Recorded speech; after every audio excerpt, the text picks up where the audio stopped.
plan for the show at all today. There's not a good sign.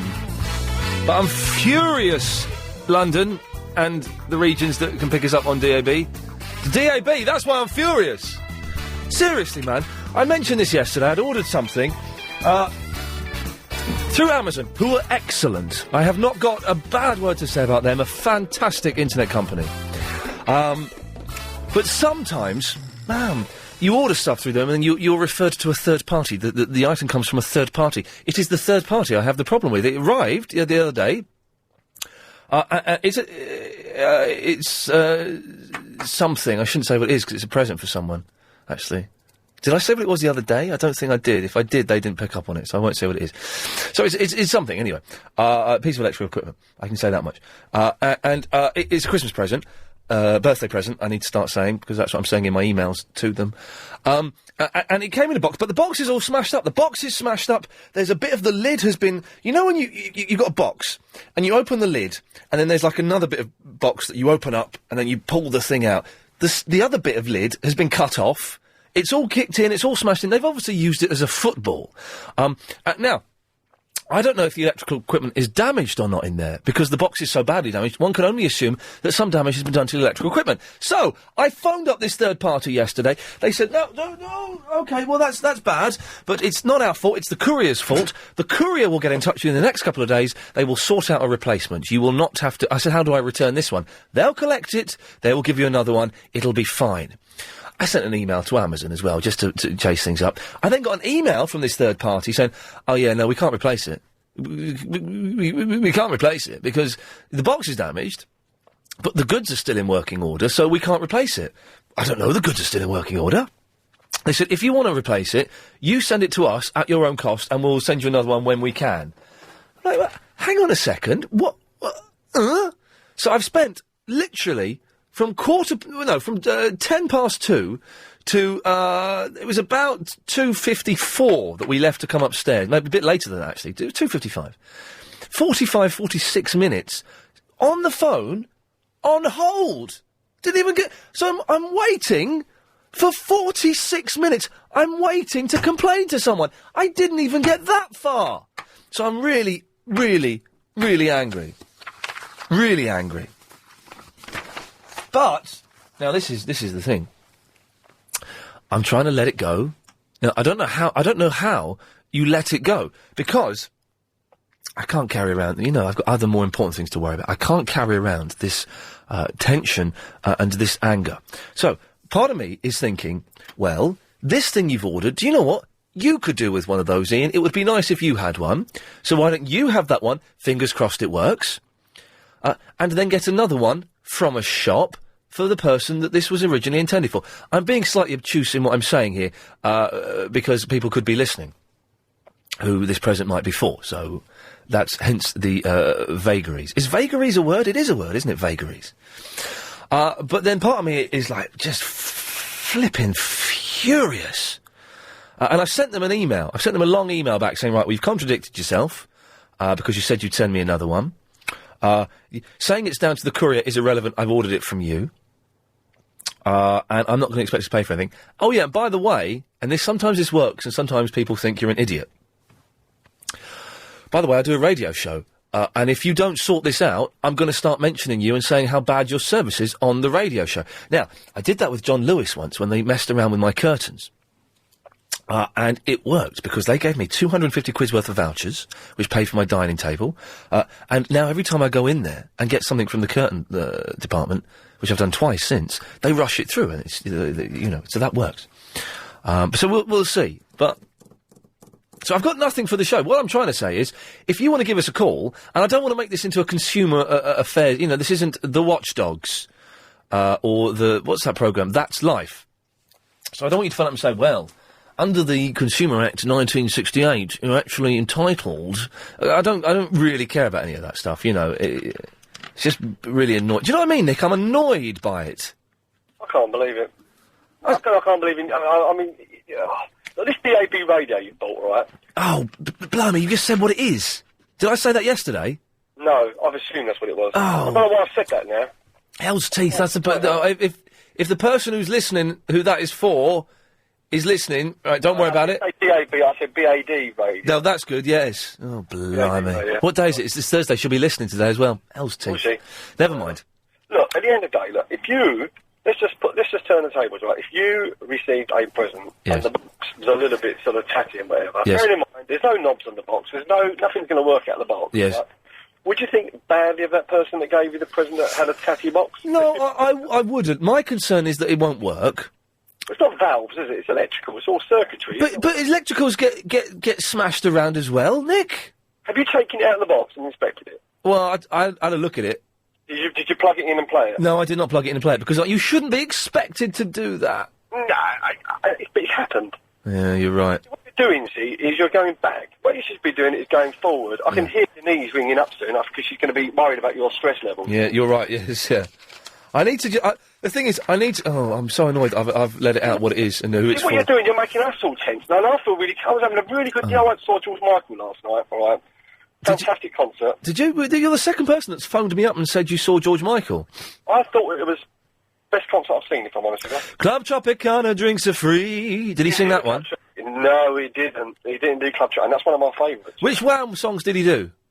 He did Wake Me Up Before You Go Go. Yeah. He didn't do that one, really. It goes. I can't remember which Wham ones he done now. Last Christmas, I gave you... that one either. Well, there's not many other Wham songs left. Wham rap. No, I am a man. I can't remember the songs he played now. He's done a lot of the... Because you gotta have faith. You gotta have faith.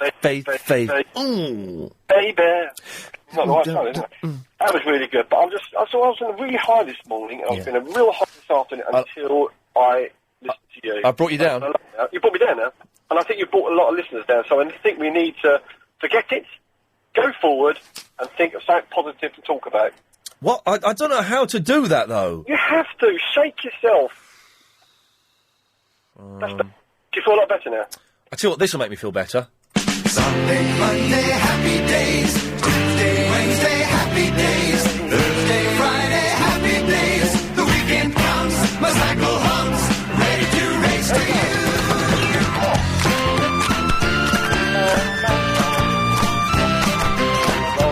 I'm right there. Here we go. Sunday, Monday, happy days. Yes. Tuesday, Wednesday, happy days. Yes. Thursday, Friday, happy days. Saturday, what a day. Yeah. Moving all week with you. I'm going to Manchester on Saturday. These days are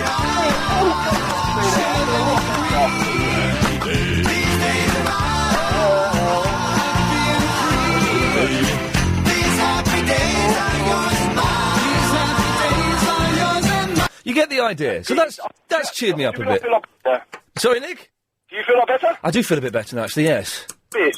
Not a lot. Nick, good lad, thank you for that.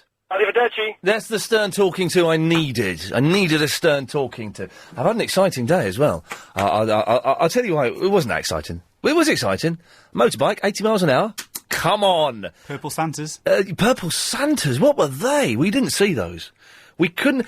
Get this, Anthony. Chris and I are coming up the office late. Yeah, hi, by the way. Hi, by the way. To come to the studio, we look out the window, we see the tail end of one purple Santa and two purple elves. That's a bit mysterious. It's a mysterious thing to see. I'm not sure we did see it. I think I may have Imagine it. a little bit of... I've been licking aeroplanes last night, and I think I've got a bit of radiation poisoning. I think you better check it out. Yeah, I better check it out. How are you, Ian? I need to... I'm annoyed because I've said what the present is, and the person who it's for knows it's for them and knows I've got it. Not very good, is it? That's not very good, so I've let myself down there. Apart from that, Anthony, fine. Yeah. I was on a motorbike today, twice. Good. Mm. It's quite annoying. I shouldn't have sent that product out. That is faulty. Shouldn't have sent it. Well, the product isn't necessarily faulty, but the box is damaged, and that's bad show. And it should change it straight away. And when I'm going to speak to my legal team, and when I've spoken to the legal team next week, I'll be telling you who it is I bought it from. But it's just disappointing. But I need to let it go. Life goes on here. Life still goes on. That gaming night was not too bad. The gaming night. I tell you, Anthony, can you stay there for a minute, and we'll find out about your gaming night in a minute. I certainly can, Ian. Good lads.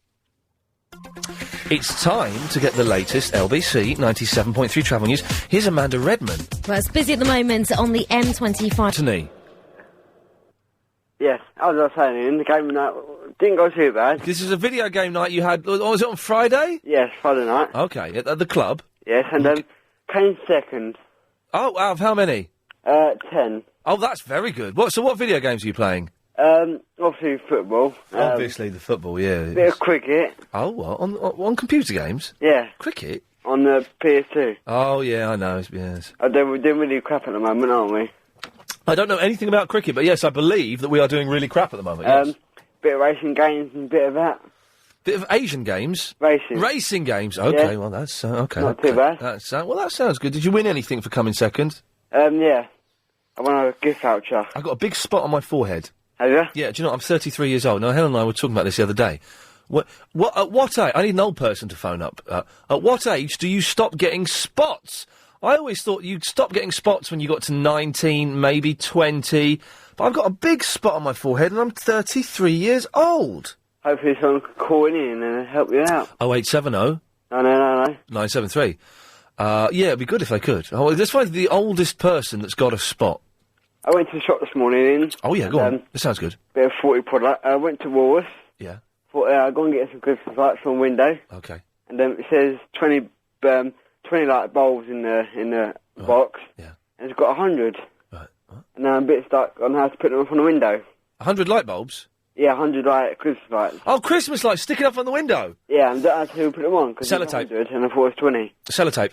So you wanted 20, but there are 100 in there? Yeah, and I've got some on tape, but I don't know how to arrange them. Because there's 100 and I thought it was 20. So that you got a lot more than you actually needed? Yes. Well, be careful, because electricals, of course, are dangerous, so don't, put pins through them or anything, which is tempting, but don't do it. You get into Christmas spirit at all? Ian? I'm always in the Christmas spirit, Anthony. 365. Oh, yeah? Yeah. Well, yeah, I'm trying to get back into it. I've lost the spirit a bit after the disappointment of having this damaged box, which is ruined. The show is ruined because I have done no preparation because I was waiting 46 minutes on hold to complain to these people. It's very bad.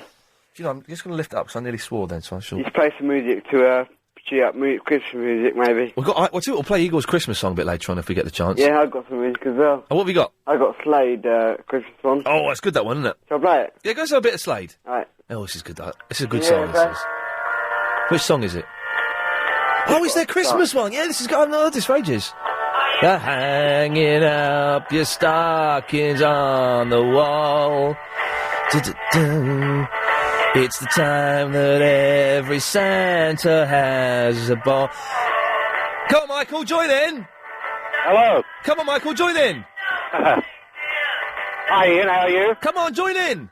Well, I want to give you some information. No, sing the... Here we go. It's Slade and Christmas. Here we go.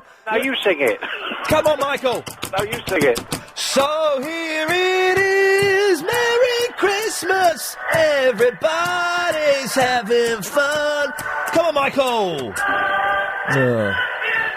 Okay. Hello. I cut Anthony off there in a rather rude but necessary way. Yes, Michael. I just wanted to help make your day. Oh, please do. Your 43 minutes to a complaint line at a major company usually cost you the premium rate. Well, they charge 50p a minute or a pound a minute. It wasn't an 09 number. 08. Was it an 08 number? 08 or 084, 087? Tell you what, it was on a work phone. Well, yes. But isn't it disturbing that when you have a complaint about a product, you go through companies that run a profit and loss? Okay, we're getting close to That's Live territory. Let's just, back away from the watchdogs, all right? I don't want it to become like that. It was on my mobile, by the way, that I did it. Mark! Hello. Hello, Mark. Hi, Ian. How you doing? I just don't want it to become watchdog today. That's all I need to be aware of. So I want, if people, basically, I haven't got any topics because I was busy complaining or waiting to complain. I know you were. So if anybody, if anybody's got any topics, 0870 90 90 973. Anyway, Mark. Good. Are you finished moaning now? Yeah, for the moment, yes. Oh, right. Okay. Well, I was just phoning to say, if you go shopping, like I've just been doing, yeah, you can inspect all the goods, buy them, keep the shops going. I'm on the phone, mate. Sorry. Yeah. That's it. Get the alarm off now, yeah? No, we're not doing that competition. No, so if you go shopping, go online, Yeah? Online? Go to the high streets, you're going to keep all the high streets going. Well, no, hang on, but we're living in the 21st century. It's my prerogative to buy stuff off of the interweb.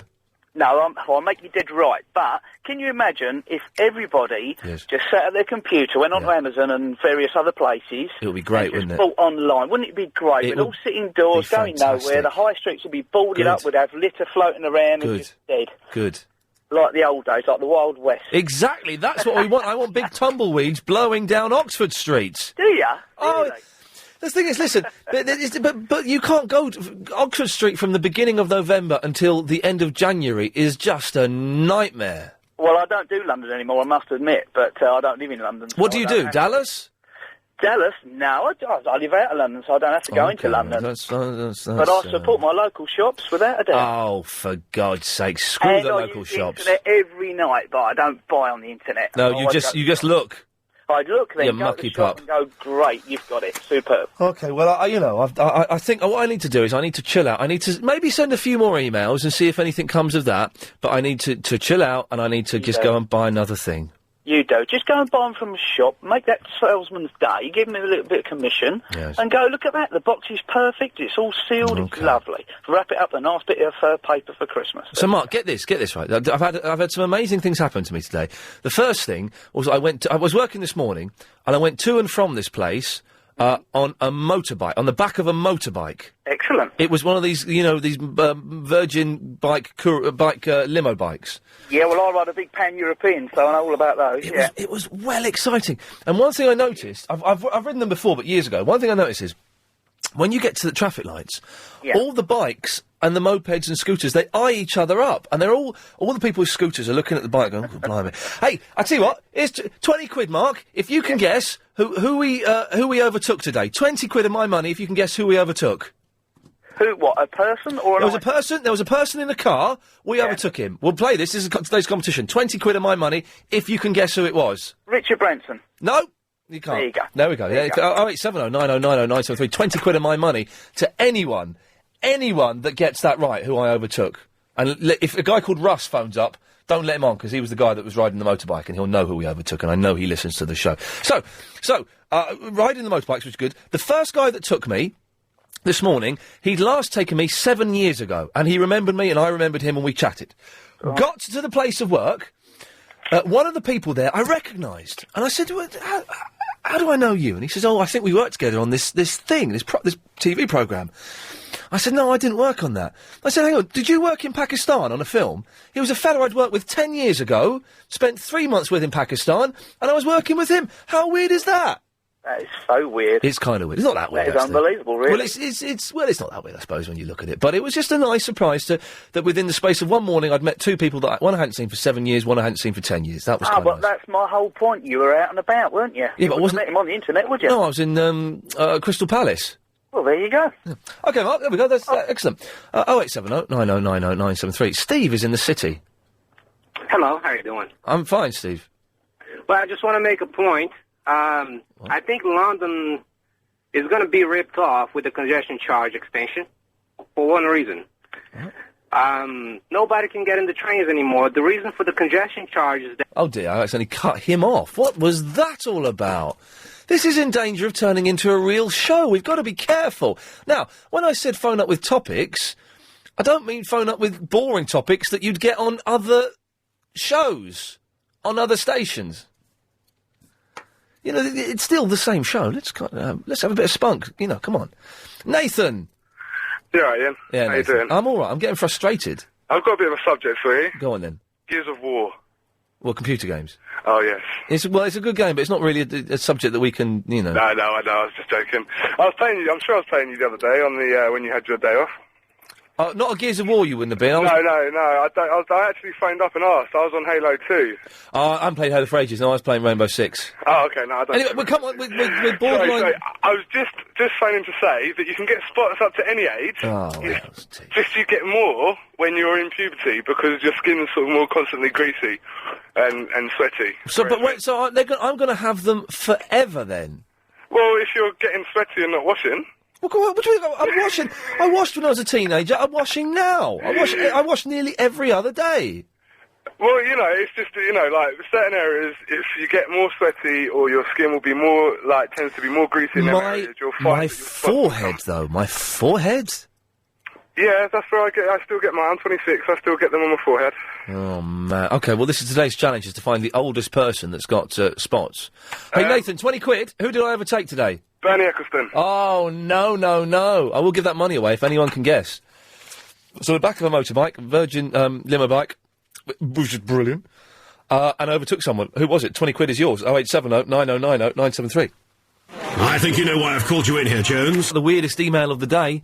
This is it. Iain, I love your show. In fact, I think you are much sexier than Simon Cowell, who I also love. Your spot could be a sign of sexual frustration. Apparently this is why adults get spots. Also, a woman invented the A to Z map. Her name is Phyllis. Now, what do we make of that email? That's from Mez.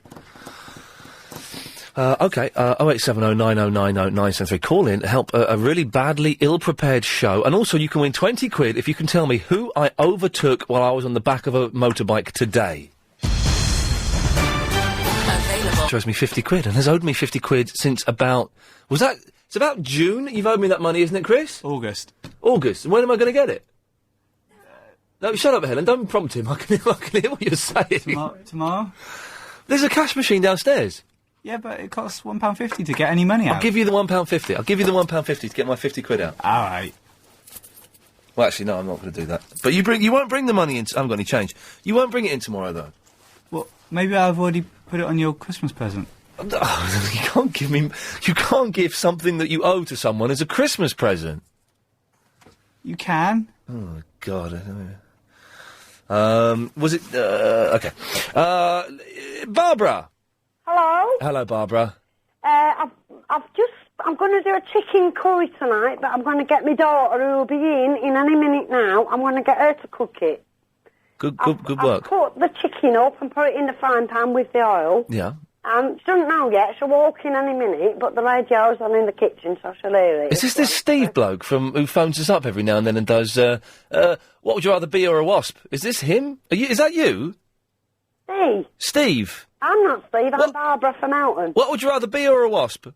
One that stings. He phoned up Clive Ball last night, this fella, and did a fantastic call. Just the maddest call I've heard. Carry on, Steve. Oh, do you want to say bye to me then, Barbara from Elton? Oh, no, I was sorry. I forgot you're in character. OK, Barbara. Yep, so I'm going to do me daughter. My daughter's going to cook me dinner tonight. She doesn't know yet. Nice one. When will she find out? When she walks in the door. How long's that going to be? Shall we wait for her? She should be in any minute now, but she might be chatting. Shall we wait? Yeah, if you want. All right. I'll let you know when she's there. OK. She might be a bit late. She might have got detention. OK, No, she's done 100%.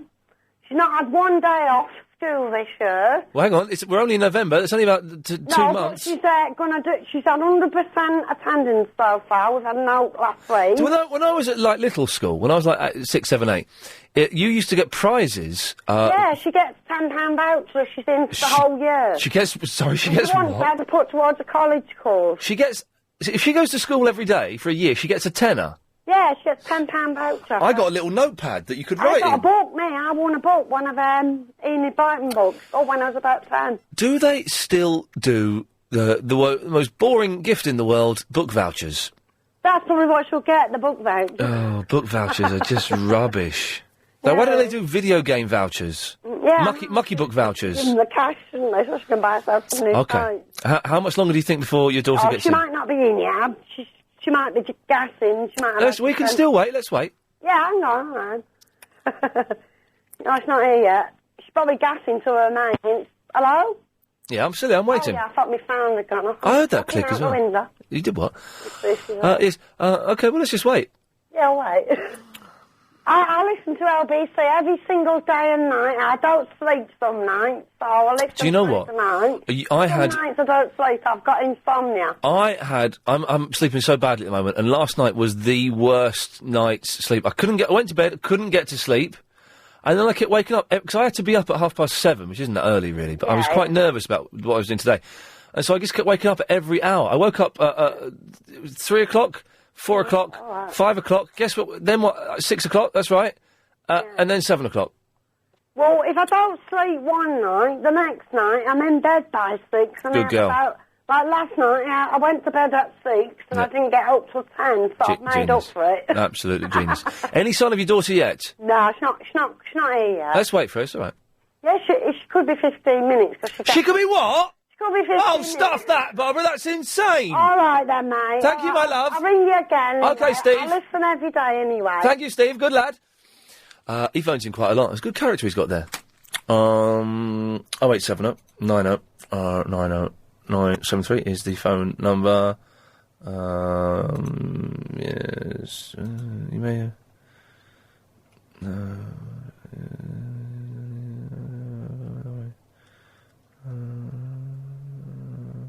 Oh yeah, no, this is true. Someone said, well, I did phone up to complain to these people today, and the first time I phoned up and I got through, and they put the phone down on me. Oh dear. Carlos! How are you, Lee? Hello there. Hi, listen, I love your show, it's a great show. Thank you. And I'm a chauffeur, right? Oh, yeah. And at 6 o'clock, 6:30, I go to Belsize Road. Belsize Road, yes. And on the top floor, I usually look up at the window, I see this guy and this woman having a bit of, What? a bit on the other side, even sex. A bit on... What, they're having sex on the other side? On the other side of the building. They're on the... on the other side of the building, thank God I for want to ask that. your opinion. What shall I do? Shall I go around and tell them, or shall I keep it quiet and keep on watching? What shall I do, Ian? So hang on, what floor are they on? They are on the 4th floor, and I'm on the 5th floor. The first floor, and what? He's on the first floor, she's on the 5th floor? No, they're both on the 4th floor, and I'm on the 5th floor tidying up the office. Oh, so you're in the opposite building? Yeah, and I look down and I see them having Doing it. sex. Doing it. So I said to myself, I'm going to ring Lee and I'm going to ask him what would he do. Well, okay, first of all, let's first things first. What did Lee say you should do? I'll probably say keep watching. Okay, well, I'll tell you what I'm going to say you should do, is I think you should keep... Are there curtains, like, wide open and stuff? No, they don't have curtains. They got those metal shutters, you know? Yeah, they want you to see them, Carlos. But they don't know I'm there. No, but they want to know... They want to... Come on. But otherwise they would close those metal shutters, wouldn't they?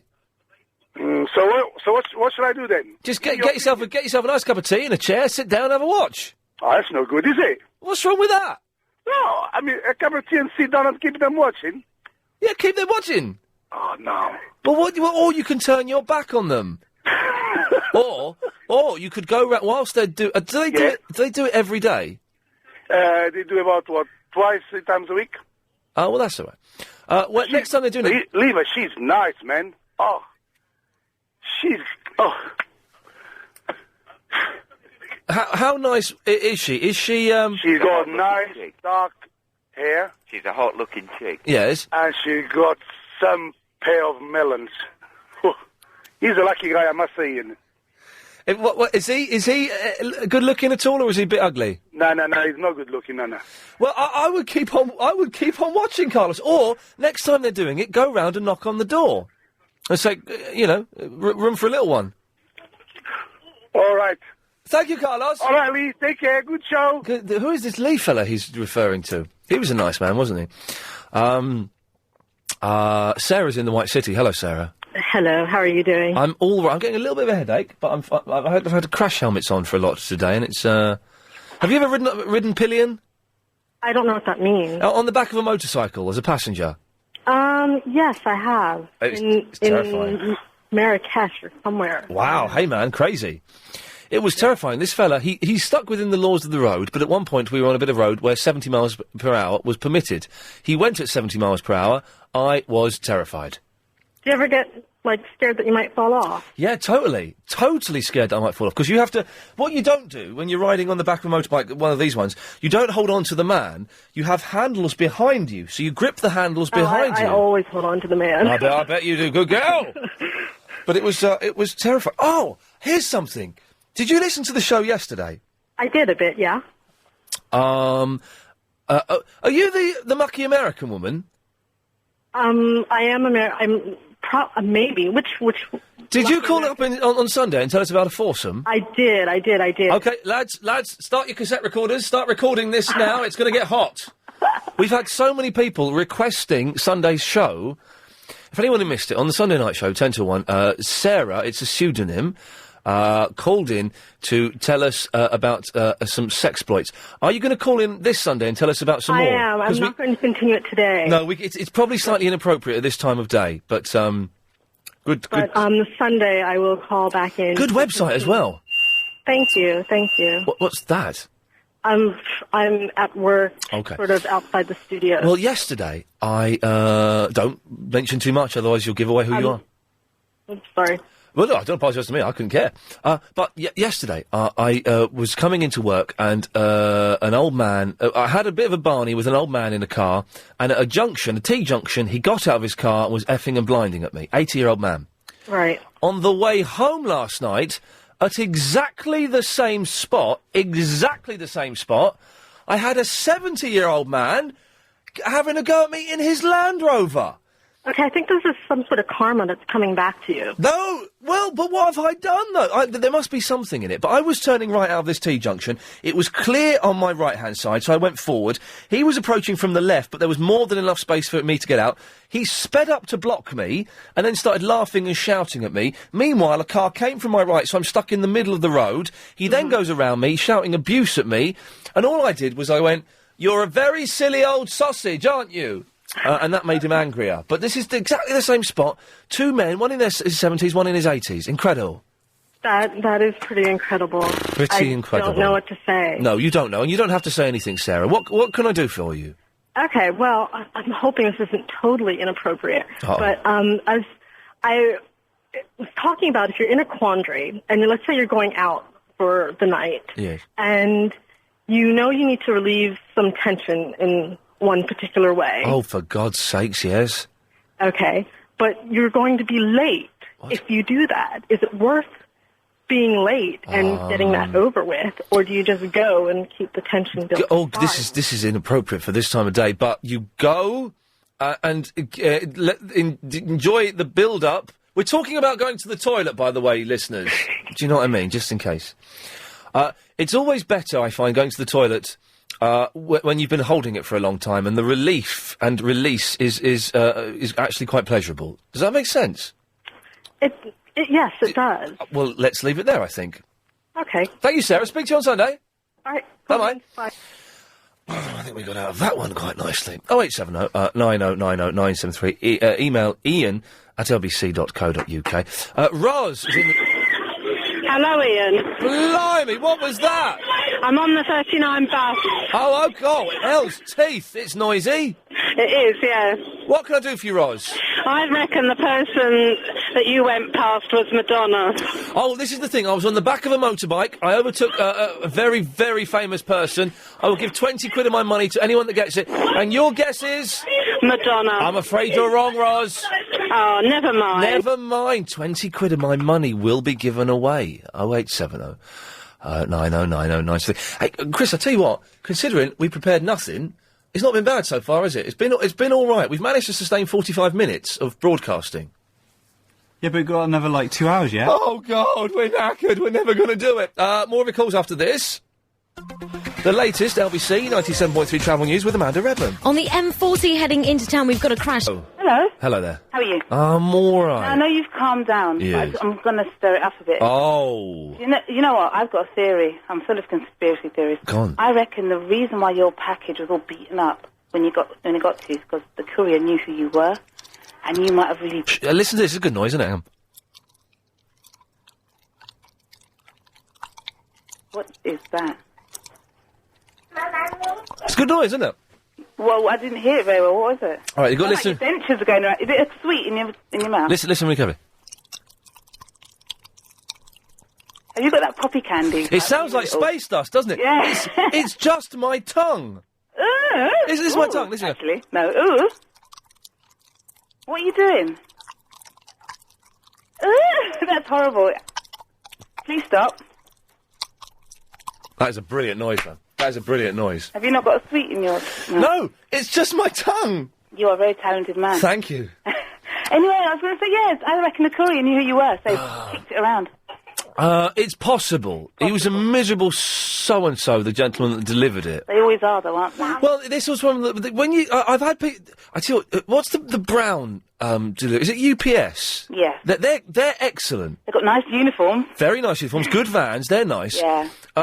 There's another one that's really good. But DHL is quite good, actually. But then the others...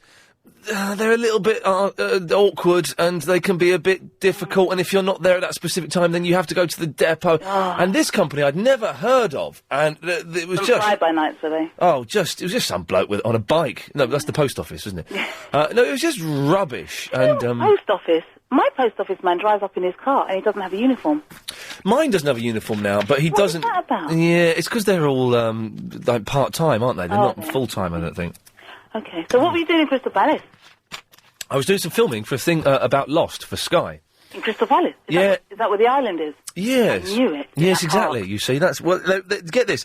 They were trying to make Crystal Palace look like Hawaii. Easily done. I don't quite know how they've but in the middle of November. Now, the beautiful thing is, they will make it look sunny by putting like a funny filter on it, so it'll look sunny. But, yeah, it was cold and it was miserable. But it was, it should be all right. It's going to be on Sky over Christmas. And I can see the Crystal Palace Tower from where I am now. Have you been there? Have you seen those dinosaurs there? Yeah, it's cool. Well, the dinosaurs have been done up. Last time I went there, it was about 8 years ago. And the dinosaurs were all manky and were because they were built by Victorians who didn't really know what dinosaurs looked like. But they've been done up recently with lottery funding, and they look, quite good. Yeah, they're quite good. It's a nice park, Crystal Palace Park. A very nice park, lovely. Up in hills and stuff. Uphill over Dale, yes, it's very nice. So can I ask you a question about who you drove past? Are we allowed to ask questions? No, you have to guess. Otherwise, people will work it out. True, okay. Okay. I'll tell you what. After 5:30, I will let people ask questions, and if no one's got it by 6, I will tell people at 6 who it was. Right, I'm going to make a guess. Go on. I think it was Jamie Theakston. Oh no! Am I right? No, you're not right. No, of course you're not. You fell for that one, you fool. Jason is in the Eastbourne. You need to calm down. What? You need to calm down. You need to remember that, in the words of the great Michael Jackson, there are children dying. And you're worrying about your DAB digital radio. There are children dying. Can we just stop saying what that thing is? Because it was a present for someone. Sorry, mate. Okay. Oh, tell you what will calm me down. Chris!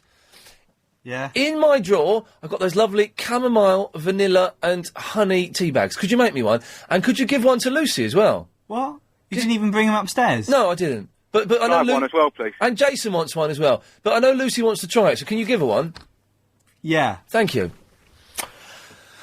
We've got plenty of calls, it'll be fine. Yes, Jason.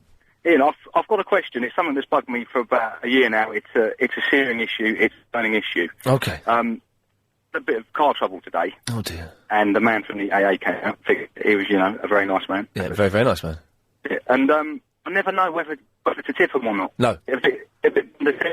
Right. Can you get the man out to fix your phone? Because your signal's awful. Oh, sorry, mate. No, you don't tip the AA man, ever. I gave him a £5. You did what? I gave him a... Jason?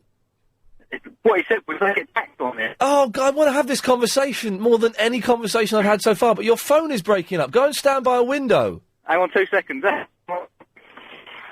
You see, when I first phoned, I was in a good area. Oh, I can hear you now. That's better. You gave the AA man a £5. And he told me that they get taxed on their tips. No. But tips without, wishing to break any law, tips are cash in hand. You can't get taxed on a tip. Well, that's what he told me. I think he's trying to get more out of me, to be honest, but... As you got some pair of melons. Yes. Thank you for that. Was he surprised when you tipped him? Well, I asked him, are you allowed to take a drink? And, he said, yeah, but, we get taxed on it. Right, well, that's nonsense. You don't... I gave him a £5. I've never tipped an AA man. I never will. The only time I would tip an AA man was if it was like Christmas Eve or Christmas Day or New Year's Eve or something like that, and I broke down. I'd give him a tenner then or something. No, it was, normal normal run of the mill call. He came out, done his business, and then he went. But to be honest, if I always been condescending doing that. If I tipped an AA man every time they came out, I'd be skinned because for a while. Do you know? Last year I called the AA out so often that the AA wrote to me and said, "If you call us out one more time, we're going to charge you £95 a call out." Yeah, I got it. I should have. But if you phone them up and you say, "Look, I've been a good customer. I've been here for 10 years. I've just had a bad run of luck," they'll give you 3 or 4 more calls. Oh, really? That's it, mate. Good This was after I had a row with them on the phone about something else. I had a row with them because I phoned... You row with everyone, yeah. Oh, man, I'm getting better, but I'm still an idiot. But I phoned them up because a car didn't start. I phoned them up. I said, "Could you, I need to get somewhere. Could you send someone out?" "Yeah, it'll be within the hour." I was like, all right, I'll wait. Because normally they're about 30 minutes or something, which is fine. After an hour and 10 minutes, I phoned them up, and the guy said, "Oh, he's going to be another hour." And I said, "Right. The last girl didn't put my call through, did she? She forgot to do it." And he laughed and went, "Yeah, to be honest, she did forget to do it." Did you get a little text telling you when they were going to arrive? No, because she'd taken my call, but she hadn't flicked the button or whatever that calls the AA man. And I went... Please state that there are other automobile recovery services available. Yeah, but the AA is the best, isn't it? Oh, definitely. Apparently Green Flag's very good. Cheaper, I think. It's cheaper, and I've heard I've heard Green Flag's really good. But can I just ask, what are these dinosaurs that you're talking about in Crystal Palace? In Crystal Palace Park, there are some dinosaurs. Oh, in the park, sorry. Yeah, yeah, not just wandering around Crystal Palace. No, I just, I spoke to you before when we did an event at Alexandra Palace, and we're doing one at Crystal Palace in the National Sports Centre. Oh, the boxing? Yeah. Oh, you're the boxing dude? That's it, man. Do you know what? I could have gone to that boxing in the end. I know, I heard it like a week after that, like, we tried... Got it. I'm a really busy man. Jason, anything else happens at Ali Pali, give me a call, because I'll be there. Do, mate. Oh, and I think they're using the word vagaries in the wrong context. Oh, what does vagaries mean, then? I think you're kind of using it in the context that it means pitfalls. No, I mean, okay. I think it means that there's irregularities. So, if you say the vagaries of the stock market, sometimes it might go up, it might go down. I was using it to mean vague. No, I don't think it means that, mate. Jason, you're a cleverer man than me. If you're thinking of surrendering your endowment policy... 20 quid of my own money could be yours if you guess who I overtook whilst I was on the back of a motorcycle. Very, very famous person. Ray! Watcher. Watcher? What? No one says watcher anymore. I love that. Watcher? Watcher cock? Yeah, you watch whatever you want, mate. Yes, thank you. Oh, boom. Right, you've been looking for new topics for this afternoon, and I think there's an obvious one that you haven't had yet. Go on. Abuse of power. What? Abuse of power. Abuse of power. Okay, go on. Well, what about, I'll tell you a story that comes to mind. What about a geezer who is of semi-celebrity status, who makes a complaint on radio and ends up getting preferential treatment from a high street retailer as a result? Right. No, abuse of power. Right, luckily your phone is breaking up before I come around there and give you a slap. Of course it's not abuse of power. I'm representing the common person by voicing my concerns. Well, would the common person then get 250 quid's worth of vouchers and yes, kowtowing every time they walk in the store? You would from John Lewis, I think. If you kicked up a real stink, you would do, because I think they're pretty good at stuff like that. Yeah. Ray, you're just jealous, my friend. Eddie! Hello, Ian. Hello, Eddie. All right, can I have a guess for the 20 quid? I think I've got it. Go on. Zebedee. Zebedee off the Magic Roundabout. I reckon it was him. Goodbye, Eddie. All right. Not far off, actually. Funny you should say that. Let's quickly just... I think... Hello, line 2? Hello? Hello. Oh, hello, you're on the air. Okay. Oh. Hello? Yes? You're on the air? Hello? Hello. My name's Helen. Helen? Yes. Hello, Helen. Hello, how are you? I'm all right. Okay. How's Langley? Langley's lovely, thank you. Lovely. You're a bit dull. Yeah. I work in a bakery. Yes. And I was putting some tomato soup in the polystyrene cup. What can I do for a burn? Because I poured all over my hand. Oh, you just now? About an hour ago. Oh, it's too late. Well, you should have run it under a cold tap. Yeah, I did do, but it still stings at the moment. Get an ice pack. Yeah? Seriously, cool. It'll bring it out. Ice pack. Yeah, really? Hey, I'm not a doctor. No. I don't think you put any ointment on a burn, if I remember correctly, but you just put cold on there. Okay, then. Are you all right? Yeah, Hang on, what was that, Chris? Not ice, though. Why not ice? Because ice can burn as well. Only if it's like 1,000 degrees below zero. That's what ice is, isn't it? What about I put it in a cloth? Yeah, you put it in a cloth. You don't put it on straight. Okay, then. I thought you meant on straight. No, you don't put it on straight. Put it in a cloth, isn't it? Yeah. Oh, you're right, Helen. Yeah, it's a little bit stinging. I don't know if a blister will appear or Run not. it under the cold tap. Okay. And but try and have a sit down. Put your feet up. Will do. Good girl. Good luck. Hello, can I have a guess at the person? No, you can't. Wow. The rule is you can only come on the show if you've got a centre parting. Because Helen and I was my hair's funny today because I've been wearing a crash helmet and I haven't got as much product on as I normally do. So normally my hair's quite bushy and thick. It feels quite fine today. And I was playing with my hair and I felt it make the shape of a centre parting. I didn't know it looked like this though, but I knew it was a centre parting so I could feel it. And then Helen started fashioning her hair into a centre parting. It looks brilliant. I've just seen the reflection of my hair. It looks fantastic. So, you can only come on if you've got a centre parting. Okay, those are the rules. What are we talking about today? Well, due to me waiting 45 minutes on the phone to complain, I didn't even get the chance to complain over some dodgy equipment I bought off the internet. I had nothing planned for the show today. So, it's kind of been up to you to come up with stuff. So, what have we had today? Well, we mentioned spots, because I've got spots. I want to find the oldest person in London with spots. That was it, really, wasn't it? That's pretty much all we've done. So, we mentioned Crystal Palace, dinosaurs, Lost, we mentioned. Talked a little bit about computer games, but then we backed away from that. Centre parting. Oh, yes, travelling on the back of a motorbike, and I overtook someone whilst I was on the back of a motorbike. Who was it? If you can guess who it was, I'll give you 20 quid. From 5:30 till 6 o'clock, I will be answering questions on it, but until then, you just have to come up with a straight guess. Lorna, do you have a centre parting? I do, actually. Oh, well, you can come on the air. Oh, good. I will then. Genius.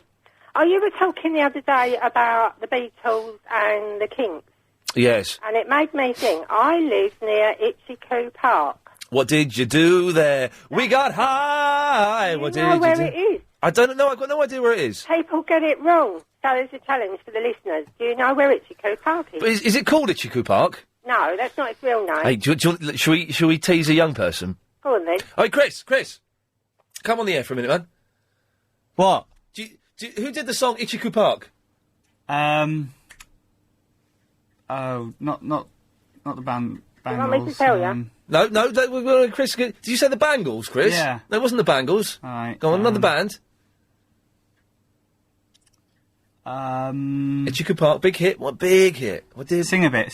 What did we do there? We got high. What did you touch there? Beatles. I touched the sky. It's all too beautiful. It's all too beautiful. It's all too beautiful. I feel inclined to blow my mind, get hung up, feed the... Hang on a second. Peter? Oh, he's cheating. Chickberry. You idiot, Peter. Thank you, Chris. It's brilliant. It's a brilliant... How do you know it? You're younger than me. It's a brilliant psychedelic song with the lines, I feel inclined to blow my mind, get hung up, feed the ducks with a bun. Where's the psychedelia in that? Well... I'm a big fan of... I was about 15 when that song came out. I'm a big fan of The Small Faces. Yeah, well, I bet no one knows what the name of Itchy-Coo Park is and where it is. Is it Highgate Woods? No. Is it Hampstead Heath, just by Jack Straw's Castle? East London. East London. And even someone I know who wrote a book about East London got it wrong in the book. Oh, blimey. OK, well, we'll wait and see if anyone calls in, Lorna. All right, then. Thank you. Bye. Bye-bye. What a nice lady. Jonathan, where's Itchy-Coo Park? I always thought it was San Francisco. No, that's Itchy something else Park. Yeah, honestly, I thought it was like either... I know it can't be New York 'cause that's Central Park, but I honestly don't know where it is. I don't know London parks, well, Hampstead Heath, but I don't know any other parks very well. About spots, old people, well, I'm old. Yes. And I still occasionally get spots. Isn't it annoying? Now, listen, do you know what I've had a lot recently? Not a lot before anyone starts going, oh, that's disgusting. I've had a few spots sort of just around my shoulder area. Right, yes. Now, they're good, because if they get quite big, you can squeeze them, and they're quite good to do, quite satisfying. If you get it wrong, then it's just literally a bloody mess. On the back of your shoulder? Well, yeah, yes. Well, how'd you squeeze that? Well, that's part of the fun is you've got to really kind of reach round and get the mirror, and you're looking in the mirror, and you reach round, and you've got to do it. It's tricky to do. Yeah, but I've got a I spot. get them on the back of my neck sometimes. Got a spot on my forehead. But What's the most embarrassing place you've ever had? And I don't mean rude. I just mean, like, this is what I was going to say, be a good subject. Where's the most embarrassing place? Not rude, but what would you call that, Chris? What would you call that region there I'm pointing to there? Your fly. Well, just to the right of the fly. I guess that's my pelvis. The groin. Yeah, I've had one on my groin. Yeah, I had one on the end of my nose. That's the most embarrassing because it looks awful. Yes. Honestly, it looks, but because of the nose, because you got to go for it when you get a spot. The worst is on your eyebrow. What? Oh no, that must Your eyebrow? Yeah. Well, I think that's a good subject. Okay. Yeah, the most embarrassing place. Here we go. Hang on, I've got an email from Mez again, who sent the potty email, which is quite long and boring. I'm not going to read it. All right. P.S. Ian, I love your show, even though it's been a bit dry today, but everyone has bad days. I think considering we had no topics for the show, this is a good one. The last 3 days have been absolutely magic, your show. Honestly, from Monday to today, they're some of the best shows you've done, Ian. They've been superb. Good lad. Honestly, cribble. But the other thing I was going to say was, why have you played your panpipe music? Because you're a bit stressed. I was worried. I heard you being stressed. You know exactly what we need, of course. Hang on a second. That music, where is it? Oh, hang on a minute. Here we go. Yeah, wow. It's lovely. Then there's this weird bit. Dun, dun, dun. Yeah, Johnny looped it badly. We need to loop it better.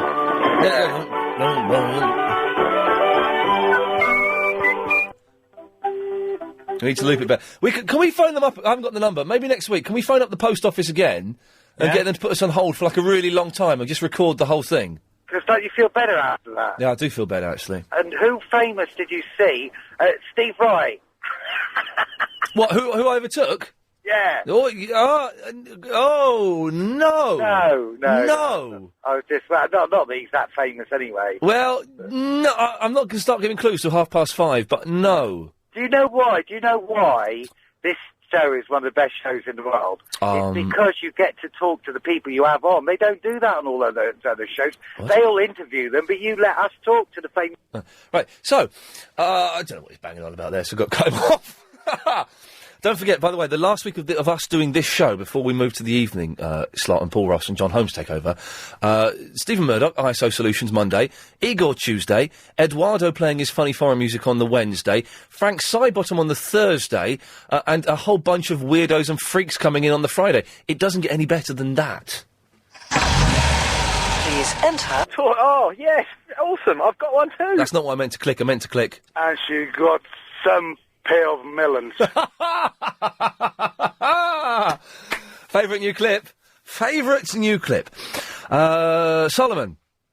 Ian. England.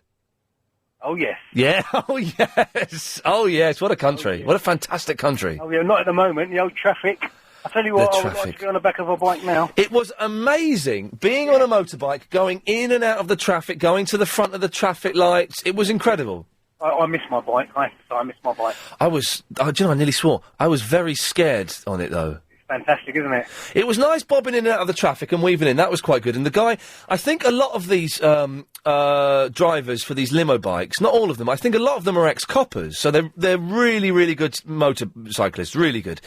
But when he was bombing along on an open road, I did not feel very comfortable. And I just thought, it's that thing where, you know when you're on a fairground ride and you're strapped in, but you just start slipping. Yeah. And you just sort of slip down. I was slipping. I thought, oh, blimey, I'm going to fall off here. You've got to put your hands around his waist, mate. No, you're not supposed to. They've got handles behind you that you've got to hold. You're not supposed to touch him. Oh, is that what he says, yeah? Mm. Oh, well. It's a buzz, though, yeah? It was a buzz, but Russ did not want me to touch it. It was a buzz. And I did a bit, where I closed my eyes, and that was brilliant. That makes it worse. Yeah, it was terrifying, but it was good.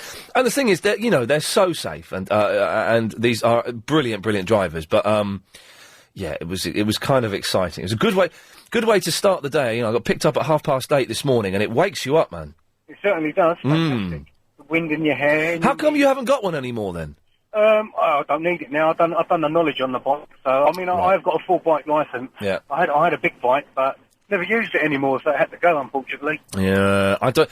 Do you know, it didn't make me want to have a motorbike, though, it's got to be said. Well, it didn't give you a taste for the scooter that's on the way? Well, it gave me a taste for the scooter, and it's reignited the scooter passion. Because I saw a lot of scooters, and it made me think, yeah, two wheels would be nice, but a motorbike, it's just too fast and too powerful.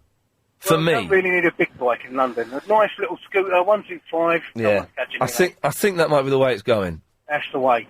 I've run up just to see if I can have a guess on who's in this car that you overtook. I overtook someone in a car. It was a celebrity. 20 quid of my money if you get it right. Who was it? Was it 2 Jags Preza? Now, why do you say that? Because I've just seen him trying to squeeze through the traffic, and he's got his head in his hand. He's got police all round him, and no one can get through, and he's got the right hump. He's always got the right hump, though. Oh, he's seriously got the hump now, I'll tell you. It wasn't him. Okay. Solomon, good effort. Thank you for that. Ian is in Hayes. Hello? Hello, Ian. How you doing? I'm all right, yeah. Good. Yeah, I've sent an MP3 in for criticism, Ian. What? A criticism? For some criticism, constructive, of course. Okay, go on. I've sent it in. Haven't you got it? Which one? It's called Lee Tripper.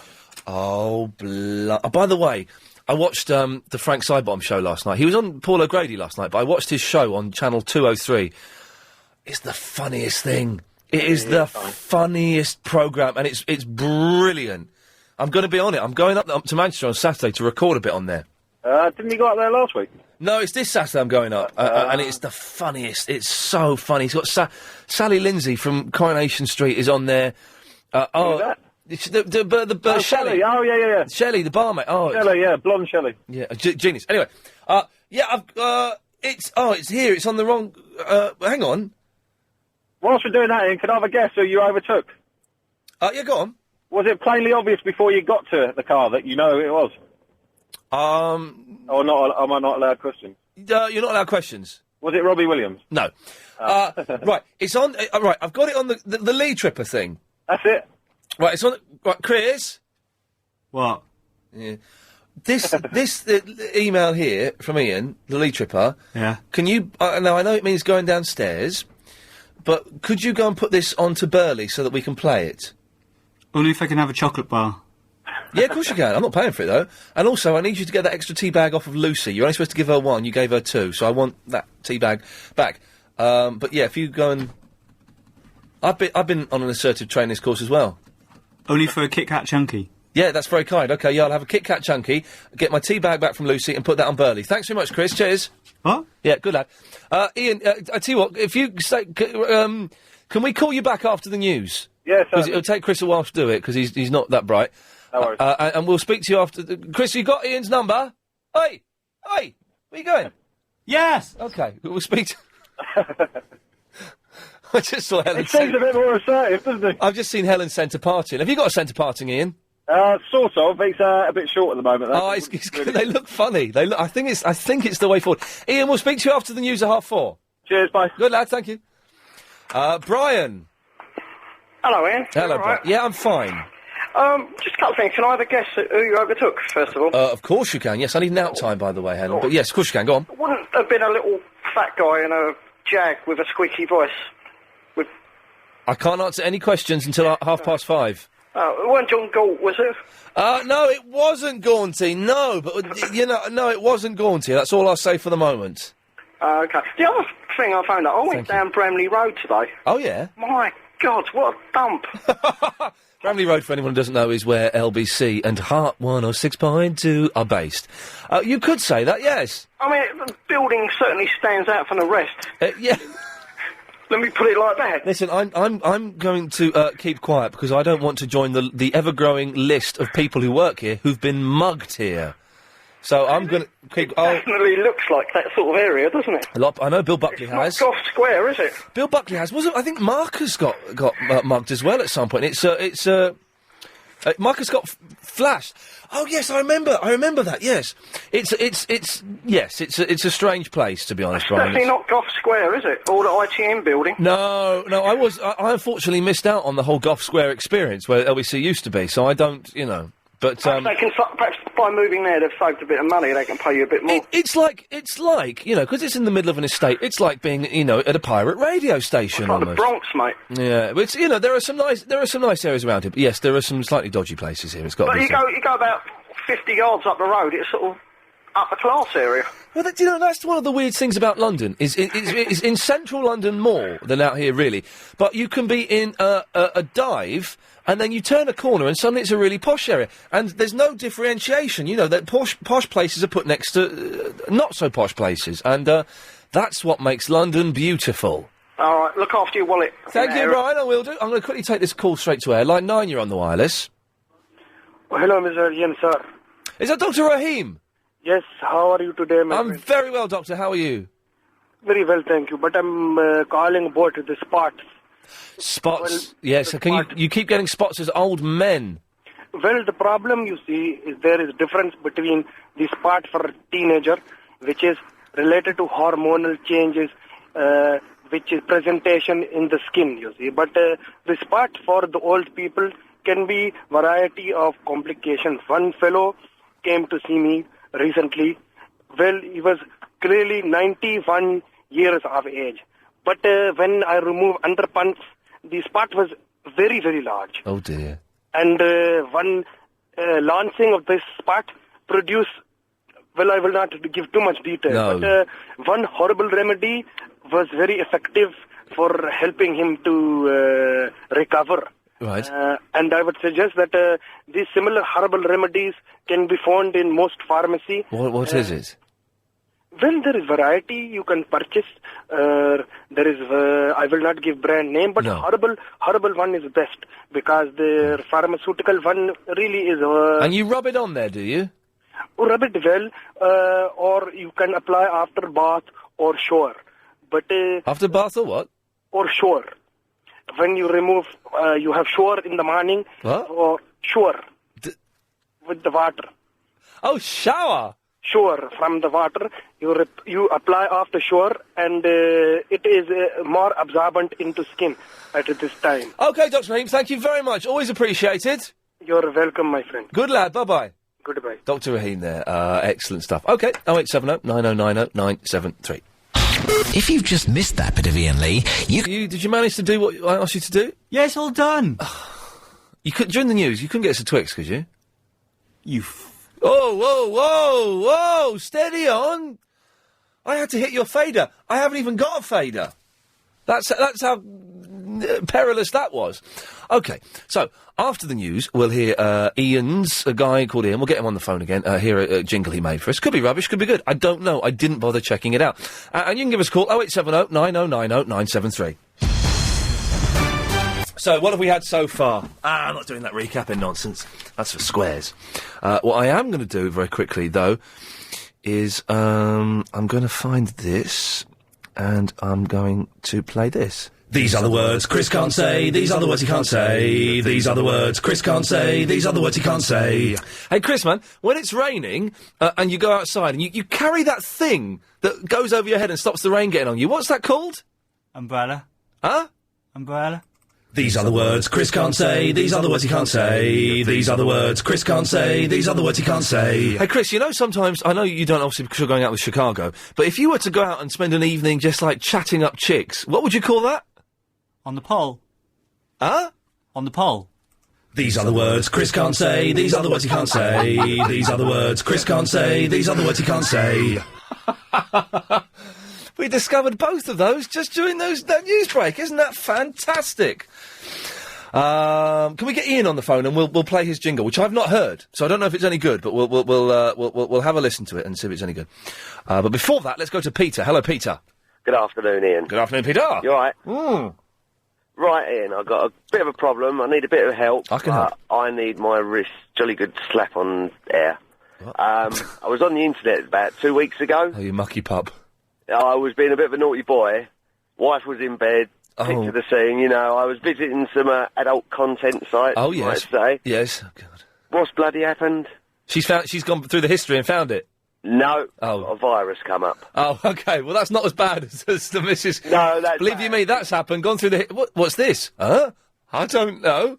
Well, you're the only person who used it. I was away that weekend. Yeah. Yeah, I've been there, mate. A virus has come up. I've talked my way out of that one. Genius. But this virus I've got, apart from all these pop-ups I keep getting about the virus clean, every time she's on the email, doing her email to her friends, these whopping great big pair of you-know-what come flying up on the screen. Hang on, do you mean... And she got some pair of melons. Was it those?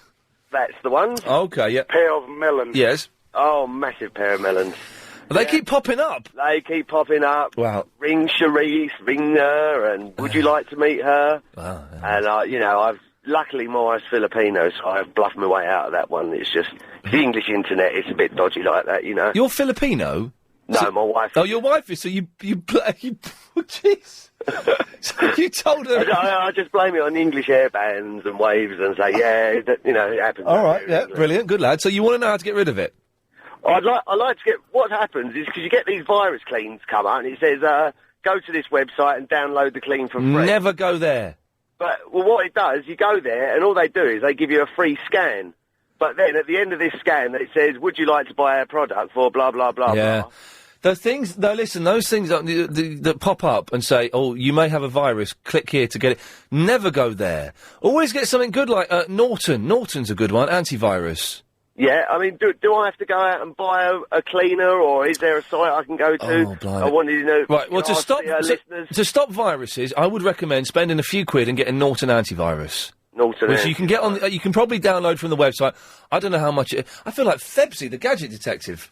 But I don't know what I'm talking about. I don't know how much it costs. You've been there, you dirty little... All right, steady. Yes, yeah. Pair of melons. Yes, go to Norton and download Norton, that's the best one, yeah. And hopefully that'll sort it out. Okay, just one other thing. Yes. You know, you were saying you met this guy today who you met 7 years ago, and then... And then a few minutes later, I met a guy I'd worked with 10 years ago, yeah. Yeah. A weird thing happened to me when I was with my ex-wife. We went away on holiday to the Dominican Republic. Yes. And we met this couple there. Never knew them from Adam. Met this couple, spent a couple of weeks with them. Never saw them again. Oh, yeah, we're in touch. We'll meet up in England, as you do, and you never do. No. Went on away next year, went to Egypt, coming back into the airport in Sharm el-Sheikh to get our plane back. Yeah. Who's standing there? This exactly the same couple. Your ex-missus? No, I left her there. Oh, right. Oh, it was the same couple? The same couple. Isn't that weird? We met on holiday the year before, was in the holidays at the same place, the same time, was getting the same place. And how embarrassing was that? Yeah, sorry, we lost your phone number, and we meant to get in touch and all that. And but you ended up going on a holiday to the same place again? Yeah, how weird's that? Was she fit? Yeah, she went bad, she's alright. All right, nice one. Peter, listen, keep listening, maybe someone will give you some better advice than that. Now, about 10-15 minutes ago, Ian called in. Ian, now you sent in a jingle for me. I did. Now, I've not listened to it. You promised me there's nothing rude in it. No, definitely not. All right, well, let's have a listen, and we'll give you... If you want to comment on this, 0870 9090 clear a couple of those lines, just in case anyone wants to call in. Chris? OK, here we go.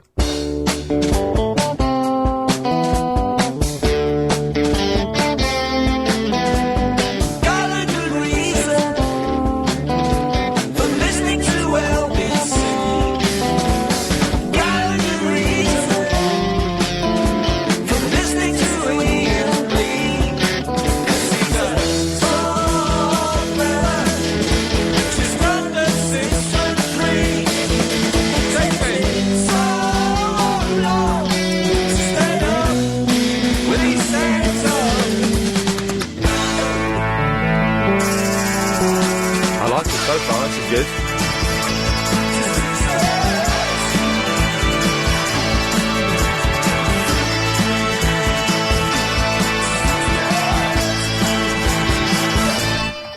I like that. Yeah, do you like it? I like it. I didn't need to mention just under 6'3" though, mate. That's a little bit. It takes him. I like the bit. It takes him so long to stand up when he stands up. That's a brilliant line. Yeah, I thought that was good. Excellent. I like this bit at the end as well, where it all goes all psychedelic.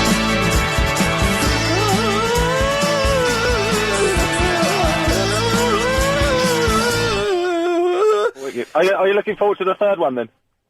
The third what? Oh, I haven't done it yet. Oh, all right. No, yeah, do it. I'm looking forward to it. Excellent. Cheers, Ian. Thank you for that. Keep coming. I like that a lot. That was nice. It's a bit like this bit's a bit like Spinal Tap.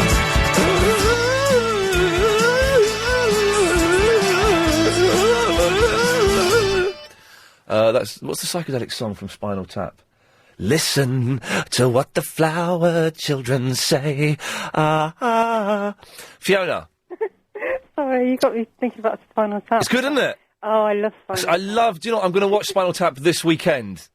I once had a hooky bootleg version of Spinal Tap that was unedited, and it ran for, get this, 6.5 hours. Right. Oh, it was fantastic. I went to see it at the cinema. Really? Yeah, when Wow. it came out. I'd love to go and see the pictures. It's It brilliant. was, I just didn't know, I don't know what I was expecting, but it was just... And they have got, not as Spinal Tap, because they've made other films, but they've got a new film coming out, For Your Convenience, which is about, them making they're not Spinal Tap in it, but it's about people making a film. I think Gervais pops up in it, I'm not sure.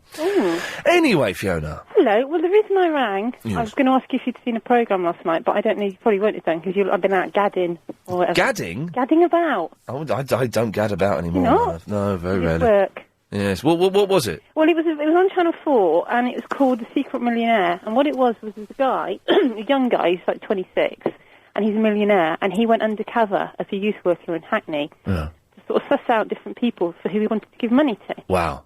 And it was just so lovely, because he got kind of to know everybody, and it was just, at the end, he kind of, this guy he'd been working with, they working in this youth centre called the Pedro Centre. Yeah. And the guy, they'd said, oh, it'd been robbed, and they'd lost all their stuff and everything like that, and they had no money. And he'd done it? No. Oh, no. No, the guy, the youth worker guy, was saying that somebody broken in and nicked their stuff and everything, and they had no money, and it was terrible. But the youth worker guy didn't know this guy was a millionaire or anything. Secret millionaire. And then at the end, he gave him this money, and it was just, he was just like, oh my God. At the end, he whipped off his rags and had a golden suit and said, I am the secret... He was. He So how much... He came in a suit. How much money did he give? He gave him 20 grand. Oh, that's... But he's a millionaire, but he's not like sort of multi-millionaire. Yeah, okay. And he also gave this guy who was a fashion designer 10 grand. Wow. And he gave, there's this guy who was an ex-boxer who was just this brilliant guy who helped everybody in the community. Yeah. And he paid for him and his wife to get married. Wow. No, I didn't see that. It would be good, wouldn't it be good to be in the position to be able to do that? But the thing about it, I thought it was so fantastic that he actually sat down and he thought, what can I do? I've got to help people just, instead of just giving some vague charity and not knowing, just going in there himself. And he goes back there every week and, oh, it was fantastic. It was such, and the reason I wanted to ring about it is there's so many things on telly that are depressing, about, the bad side of human nature and people ripping each other off. And there was just all these people in this programme, they were just all such lovely people. No, I didn't see that. I was watching, as I said, I watched Frank Sidebottom on the Sky Plus, and I listened to Clive for quite a bit last night. I didn't. They might. That sounds like the kind of thing they repeat on E4. I hope they repeat it. I mean, it's just because it's one of those programmes. At the end of it, I felt good for the rest of the night because I was just like, and he was so lovely. He was so kind of humble, and I mean, brilliant if you could get him on actually on your show. Oh, Chris, can we get a secret millionaire on the show for us? Called, sure. Ben Way. Ben Way. We'll have a look into it. Yeah, because I'd love to know what happens. Whether hang on a minute. You just want to get fitted up with a millionaire, don't you? a young millionaire. He's a bit young for me. No, exactly. Makes it even better. Fiona, I've got to go. Thank you very much for that. All right, then. Cheers. If anyone else saw that, 0870 9090 973. Do you need money today? Get rid of viruses on computers! I'm getting emails. Chris is getting phone... Stop telling us! The fella should just go and have a look on the internet and find it out. Just stop telling us! It's his own fault. It's his own fault. He shouldn't have been looking at the mucky websites. Okay, I'm going to tell you the answer. This is it, and I don't want any more information on getting rid of viruses, okay? You go to... The www. Get rid of all my viruses because I went to a muckywebsite.com. And that should sort it out. I tell you what we can start doing now, actually, because you're a bit slow to respond to this. Don't forget, I'm asking you to write the blog for the show. We've had one in already. Before the show even started, we had a blog for the show. Now, if you don't know what the blog is, go to... The www. LBC.co.uk. And go to presenter blogs. And basically, after every show, the presenters write a blog. A little summary of what's happened in the show. Well, we thought it would be a great idea if you, the listener, wrote it. And your response has been fantastic. So... write a blog for the show. It can be about the show. It should be about the show, but if it's kind of abstract, it doesn't matter. Send it to iain@lbc.co.uk, and at 6 o'clock I will choose the best blog out of the lot, and I will put it up on the LBC website. It'll be on the LBC website by 7. So it's your chance to have something written and put on the LBC website. So get starting now. Alison is in the Colchester. Hello. Hello, Alison. I'm just phoning up as that woman who didn't know about Ichiku Park. Oh, yeah, where is Ichiku Park? It's in Manor Park, Little Ilford Park it's called. Well, OK, well, there we go. Fantastic. What was she betting then? What? How much was she betting? I don't think... I bet nobody knows, she said. Yeah, she did say that, didn't she? Miserable old sausage that she was. A bit of a know-all, wasn't she? I will give you 20 quid, though, if you can tell me who I drove past today. Oh, goodness. I don't know. Who did you drive past? Tell me. Well, I'm not telling you. I'll give you 20 quid if you get it right. Somebody famous? No, it was a bloke called... yes, somebody famous. Frank Bruno. Get out of here, you silly sausage. Kelvin! How you doing, Ian? I'm all right. My legs are starting to ache, but I'm fine. Why are your legs aching? Because I've been out in the cold all day. I was standing around in the cold, and I was on the back of a motorbike in the cold, and because I'm an old, old woman. You'll be all right, mate. Yeah. I only put your show on about 40 minutes ago, so I only just come back into the region to pick you up again. Oh, what are you picking me up for? I didn't book you, did I? Well, no, I can pick you up if you want, mate. No, courier driver, I can deliver, I can pick up, do whatever you want, mate. I'm all right, thank you. No, don't want to be picked up. I'm fine. Oh, hell's teeth! I do need to be picked up, Chris. Oh, this is you well done for reminding me. I need to book a minicab, but it'll be a minicab that I pay for. When? For $6.40. What now? To take me home, because I haven't got my car with me. I'm not getting a train. Well, do it in the news. Well, can you? No, I'm busy. You're busy what? Talking to Dave. To Dave in Ruislip. Well, Dave in Ruislip can get knotted. Dave might win the motorbike competition. Well, he might not. But have we got the number of a minicab firm here? Not that one. Reception. It's a lot of effort. Ian. Yes, Kelvin.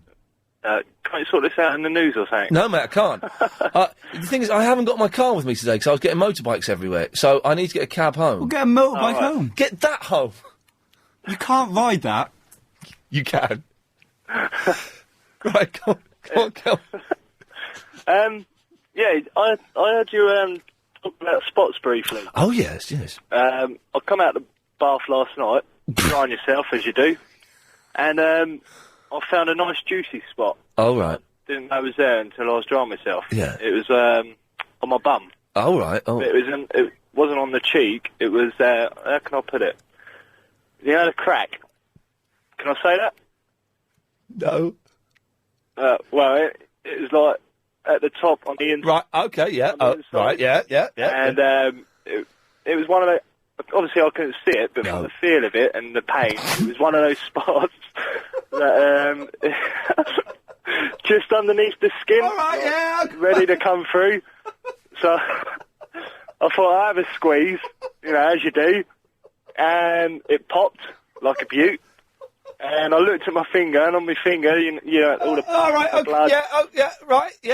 It was lovely. Right. I woke up this morning, and the first thing I felt was this really bad pain right where my bum was. Right, it's got to...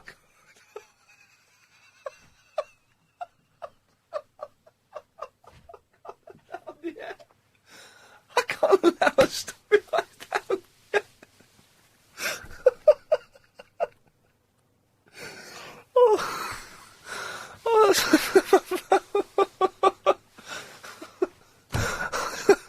I do apologise about that, Dave.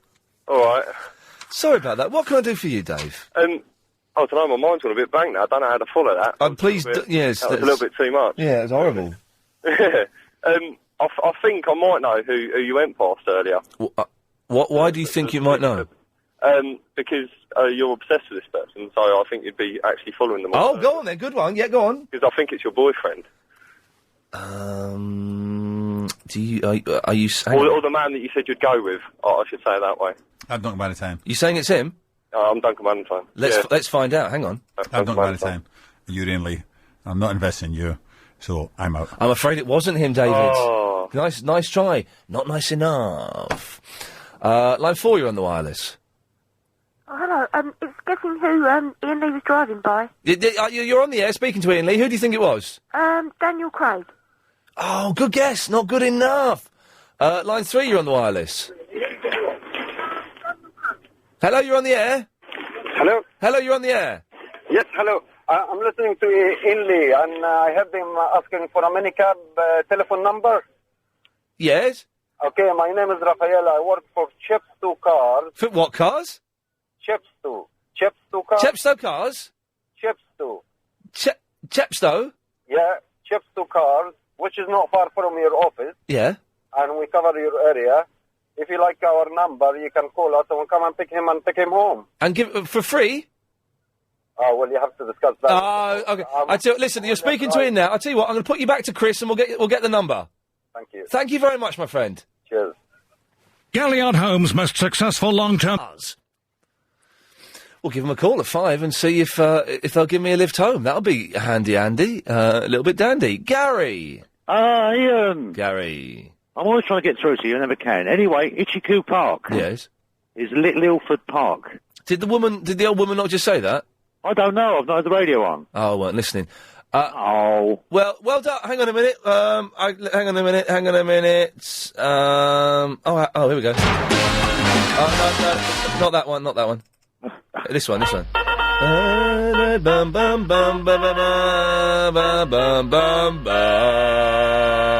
Well done. It's probably the right answer. I don't know. Do you know why it's called Itchy-Coo Park? Is it because it's got loads of nettles and things? No, it's because the tramps used to sleep over there and they used to all be cootie. Cootie? Cootie, itchy. What does cootie mean? You never heard of cootie? No, I've never heard of... Yeah, someone's cootie. They've got bugs and things. Oh, good old scratch. Are coots are bugs, are they? Yeah, sort of cootie. If someone's cootie, if they scratch their head, they go, oh, I'm cootie. I've never heard cootie. You've never heard cootie? I've never heard cootie. Yeah, that's why it's called Itchy-Coo Park, because of the cootie tramps that used to live over there and sleep rough. Oh, I did not know that. Well, Gary, thank you very much for that. That's all right. Yeah, before I go, Yes. you know my mate Steve who always phones you from the A10. He's always on the A10. Oh, yeah, it's weird, He isn't was it? talking about his cable for his phone the other day. Oh, God. Download pictures. Yes. He's a filthy beast. Gary, we seem to have a lot of those. Thank you. Line 10, you're on the wireless. Oh, Ian, Yes. good evening. Good evening. Guess what I've just done? I borrowed my girlfriend's car, the one that she wouldn't talk to the other week, the vegetarian, yes? Oh, yes. Anyway, her car is petrol, mine's diesel. Oh. But I only put a fiver in, and then I quickly stopped, and now I've just filled it up, so it should be okay. Well, hang on. So you put some diesel in, and then you put some petrol on top? Have you driven it yet? Yeah, I've done it, listen to it. Rum, rum, rum, rum. Oh, well, okay, that's gonna break. It won't, because it's only a gallon. All right, yeah, sure, that'll be fine then. Right, what car did you buy in here? Because you said you were going to get a car. Being a garage owner, I was going to advise you. I didn't know, I'm not getting a car. You said you were going to buy a nice little car for about 10k. No, that was when I thought I had money, but it turns out I've got a big tax bill coming, so I've got no money. Oh, and the kitchen you got to pay for. Yeah, I'm still paying for that bloody kitchen. I've forgotten about that. The car I'm going to get when I get one will be a Golf, but I'm not going to get one for ages. No, I don't want a diesel. No, you want a diesel, trust me, okay? Why? I didn't trade on my diesel quiet, no problem starting, service costs are cheaper, No. all miles to the gallon. Test drive one, honestly, 2 litre Golf. Get a 2-year-old. Hang on, what? You don't know anything about cars. You put the wrong petrol in your missus. Only because I drive a diesel constantly. Young Phil, you're a muppet, sir. More calls coming up after the news. Sorry, I ate a really nice sandwich, and it's really filled me. Sometimes you get really satisfied by something. I'm satisfied by this sandwich, so much so that I just want to cry and then go to bed. Okay, so let's have a little recap now, shall we? By the way, don't forget to send in your blogs to the show. Just write a little summary of the show. Email it in, iain@lbc.co.uk. And your work could be on the LBC website by 7 o'clock this evening. Oh, by the way, we phoned up Chepstow Cabs. Sound all right? We got a cab. Anyway, it doesn't matter. So, what happened? Well, Didn't have much on plan for the show today, as I spent 45 minutes on the phone waiting to complain to a company about something I ordered off the internet. Never got round to complaining to them. Disappointing. Encountered a road rage in exactly the same spot I encountered it yesterday. I think it's a road rage black spot, is the technical term. What age do you get spots? A woman phoned up who'd burnt herself with boiling soup. A competition. You can win £20. Who did I overtake whilst I was on a motorcycle earlier on today? And from 5:30 onwards, you can start asking me questions and I will answer them. If it's not resolved by 6, I will give you the answer. And other stuff. Mary's on the motorway 25. Hello, Iain. Hello, Mary. Hello. Yeah, it's interesting that you happen to mention the tomato soup. Because she hasn't been mentioned for an hour. The poor girl's sitting in her bakery with her skin falling off. Well, you kind of think she deserves it. No, I don't think so. I think you've given her short shrift. Well, I'm not sure. What can I do? You're busy with your sandwich. She's in her bakery making sandwiches for people like you, and she's burnt her. Oh, do you know what I fancy? What? I fancy a cheese and onion pasty, but not Ginsters, which are very nice. Don't burn your hand with it. I fancy a Greg's. Can I give you the solution? cheese and onion pasty. You're just a great big pig. No, give me a nice Greg's cheese and onion pasty, a bit greasy, so that the paper bag you can see the pasty through the bag. It's a little bit too hot, so you burn the. Oh yes, please. Okie dokie. Anyway, Mary, what's the solution for this woman who burnt herself? Use the top tip, wrap it in cling film. You are insane. Do not do that. No, you must do that. Wrap a burning cling film? My baby was 8 months old and she was burnt in McDonald's at Gatwick Airport. Well, I'm sure it wasn't McDonald's fault. Oh, bloody well was.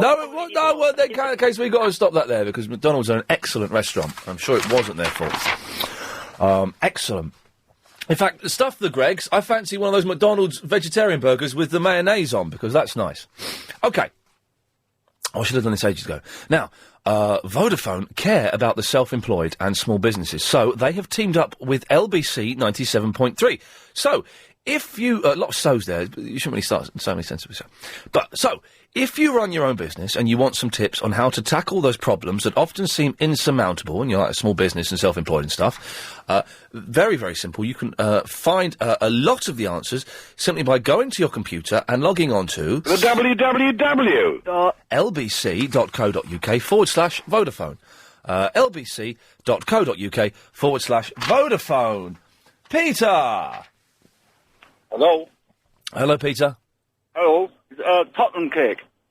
What? Greg's. The best thing you can get out of Greg's is Tottenham cake. What's a Tottenham cake? Tottenham cake. It's like a, it's like a sponge cake with a pink icing on the top. Oh, yeah, no, I'll tell you what I used to like as a kid. Do you remember cheesecakes? But they weren't cheesecakes. Cheesecakes are a bit dry for me, I think. Cakes, but with, like, this sort of white stringy stuff on the top. Oh, I see what you mean, yeah. What were they?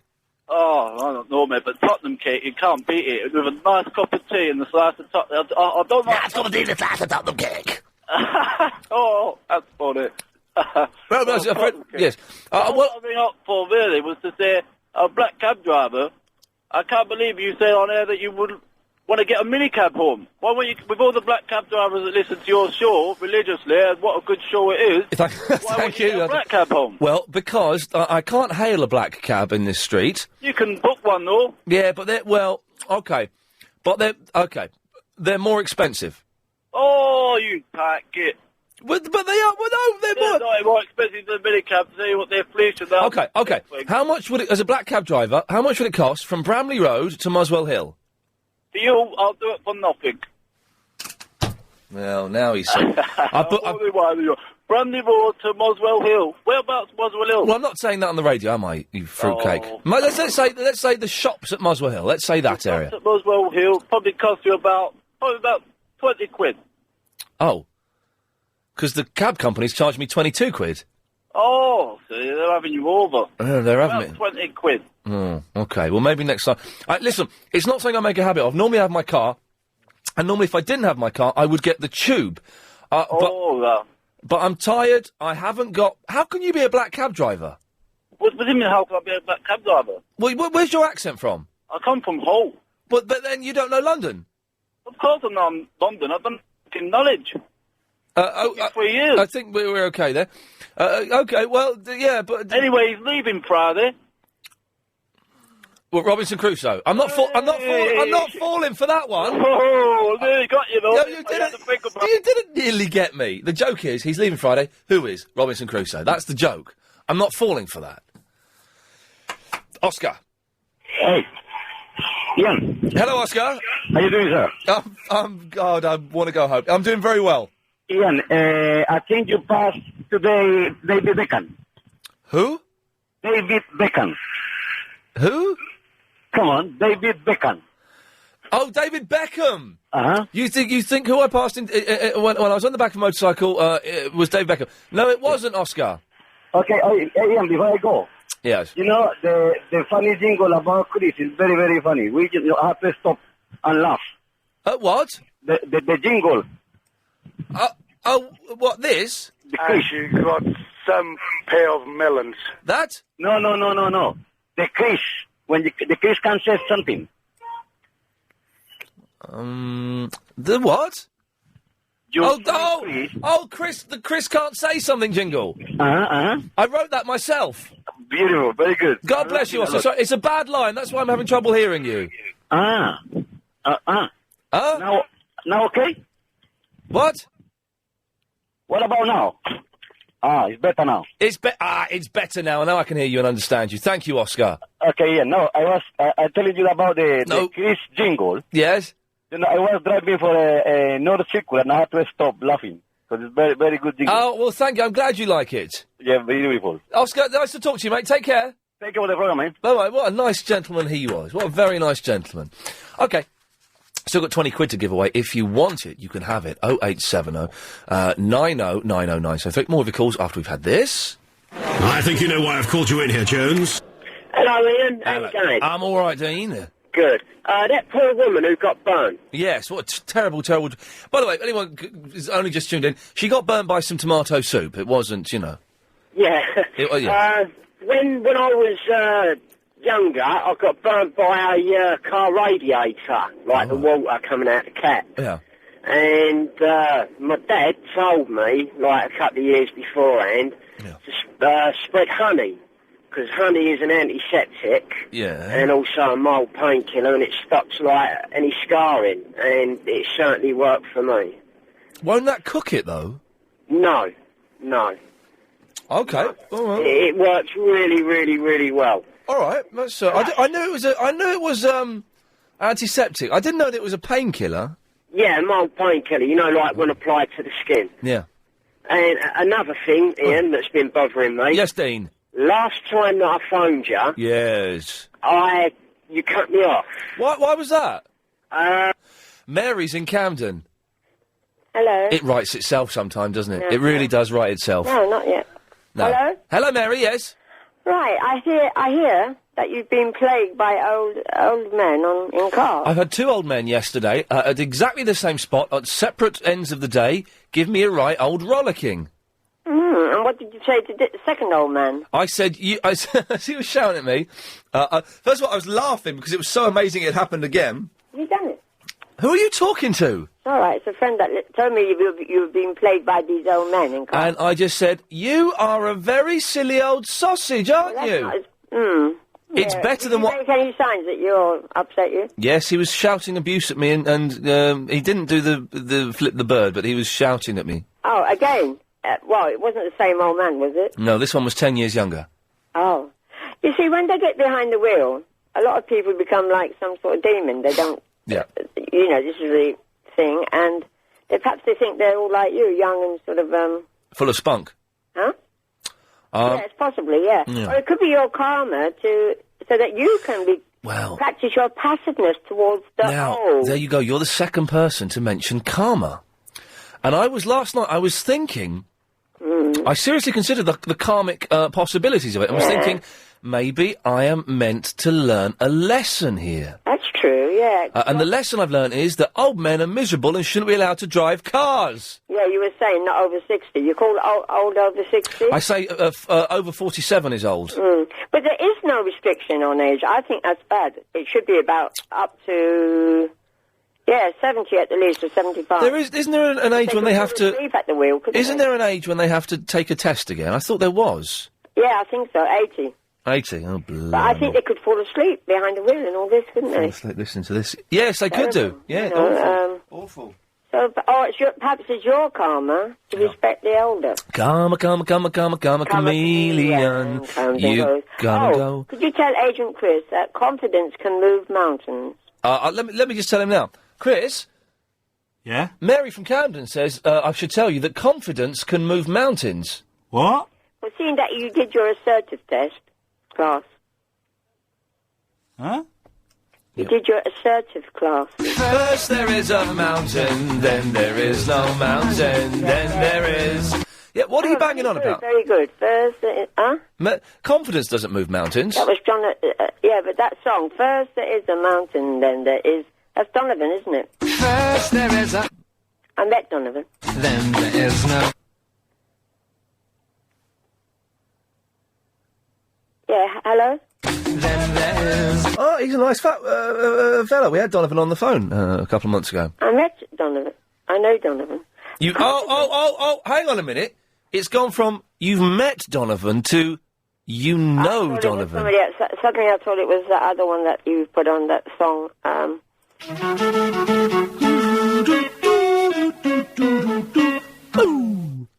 Claire. Is that one? The moment I met you, I swear. That's not Donovan. That's O'Sullivan. O'Sullivan, Richard O'Sullivan, not Richard O'Sullivan. Yeah. Gilbert O'Sullivan. Yeah, Gilbert. Do you know him? Well, I thought I did, but it was Donovan that I met in a cafe when I was away. But which one of them do you know? I don't know them. I said. Well, you said that you know one of them. Oh. You know what I mean? You think I'm bad? Look at my face. Hear my voice. Shut up, fool. I said what I said was. Are you doing? Are you? The waitress and I served Donovan. You did say, I don't know, Mary, you did say you knew him, so I'm afraid do you have a quick guess at who I drove past today? And it's funny that we're talking about Donovan. Well, it wouldn't be in that area, would it? No, it was in South London.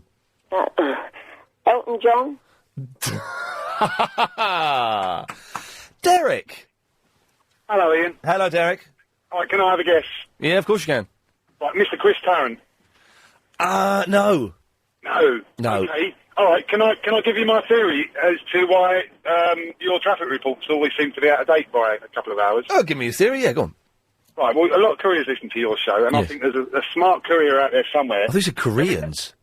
No, courier. Yes.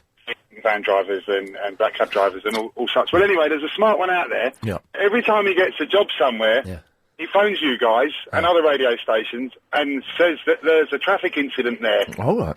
So he flies in, flies out, and he has a traffic-free day. What do you think of that one? I think it's words. Steve.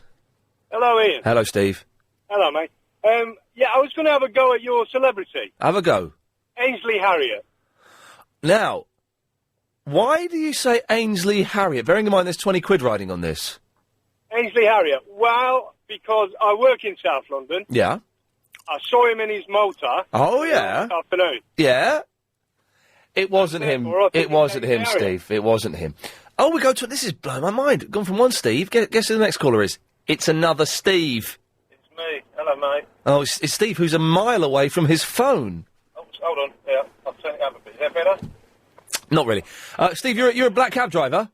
Yes. How much is it from Bramley Road to Muswell Hill? As much as I can get out of it. Yeah, you go, exactly. You see, it's not 20 quid at all. It's about 35 quid in a black cab. Anyway. Yes. My reason for calling, you spoke about your favourite cake, Yes? which is the one with the sort of flaky pastry on the bottom and a nest of white sugary... Sort of white string on the top. All the string... You know what they're called? No. Granny's armpits. Oh, no, that was... Yeah, they are. Oh. When I was a kid, my mum used to call them cheesecakes, but obviously they're not cheesecakes, because I know... Granny's armpits, mate. Granny's armpits. Well, are they any good, those cakes? Beautiful. My favourite. I haven't had... Do you know what? I might have one this weekend, because I haven't had one of those for years, and I used to eat them all the time as a kid. There's got jam in them as well. Yeah, they have. I'm getting one this weekend. Eat everything else, throw away the pastry. Cheers, Steve. Thank you for that. Okay, hold on. Oh, blimey. Hold on. I've got a guess, haven't I? Who you saw?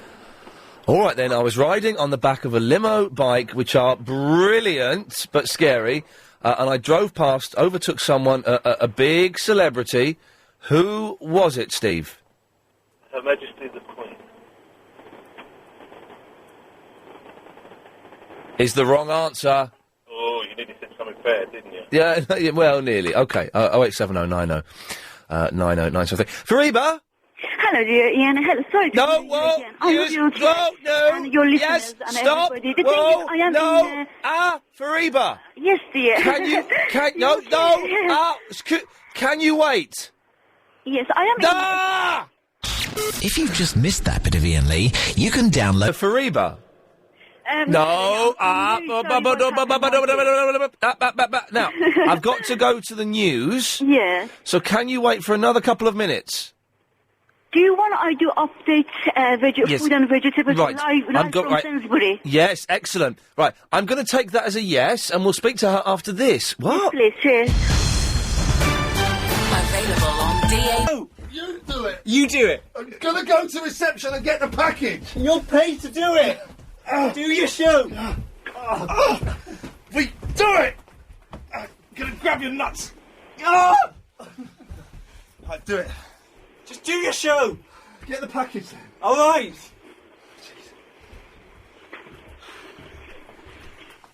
There's a package downstairs for me, and there's Do it. Get it. I'm going. Go on, Fariba. I'm just going to let you talk, because I'm knackered. Fariba? Helen, could you put... I'm Chris and Here we go. Okay, this is a live show and it's from Sainsbury. We like to call it Hungry Shelf. And yes, lots of... I'm sorry, I know you're a vegetarian, but it's for everybody. Bread, everything can come up to 79p from 250. By the way, this is Putney. I was Exchange Shopping Centre, Waitrose, but I came to Sainsbury because it's the lowest prices and lots of good food, which great reduction. And every chili con carne with rice, which has come up to just from 185 to 75p. Please, has got no benefit for me. I'm not a sales lady. I am just doing for people who really want to know. And, excuse me, what is that? Which one is that? Pardon me? Which one is that, this one? Bacon and cheese. Yeah, this one. And, that one. Sorry, if anybody wants to know, potato with reduction has been reduced from 195 to 145. And, yes, vegetarian cheese, tomato, broccoli, individual quiche only 72p from 150. What else? Bread and butter pudding from 450 to 229 this time of the... and, yes, big margarita pizza, Italiano, which is now 309 at the moment, but it can go reduction before 7:30. It can go less after 7 or something. And I can move now to fruit vegetable shelf, please, if you bear with me, please. What's she doing? She's doing her shopping. She's doing a show for us in a supermarket. Hello, excuse me. You have no reduction in fruit vegetable, please?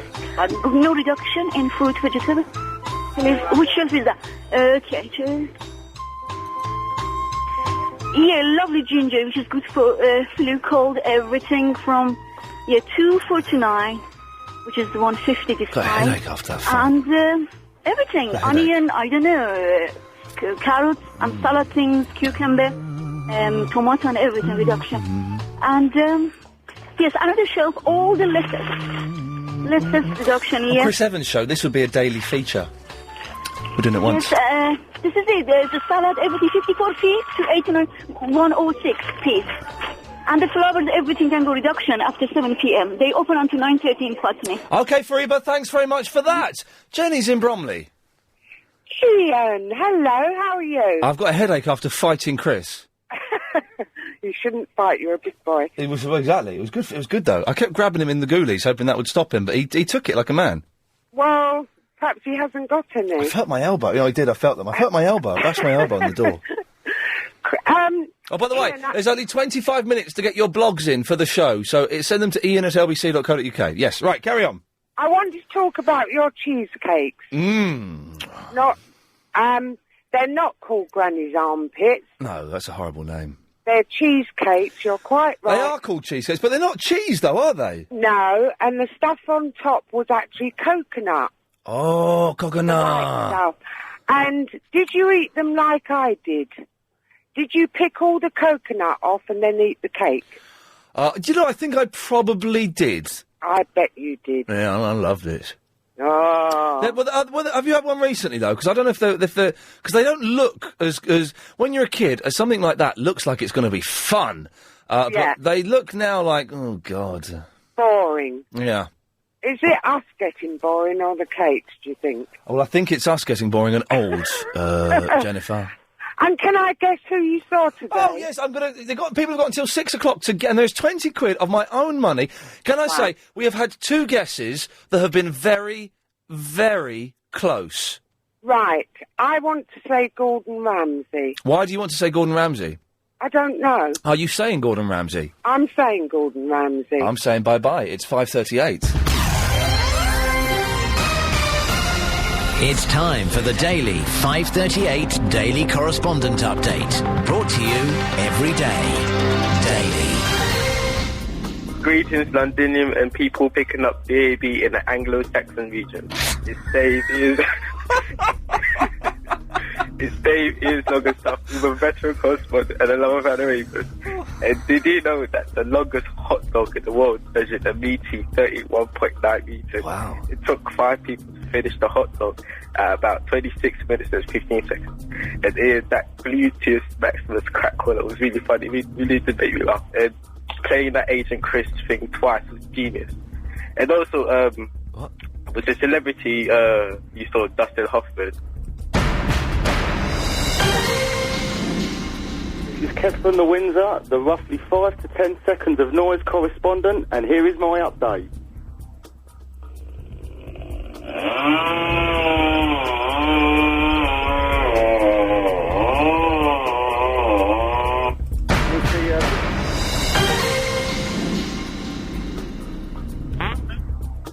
Ian? Ian?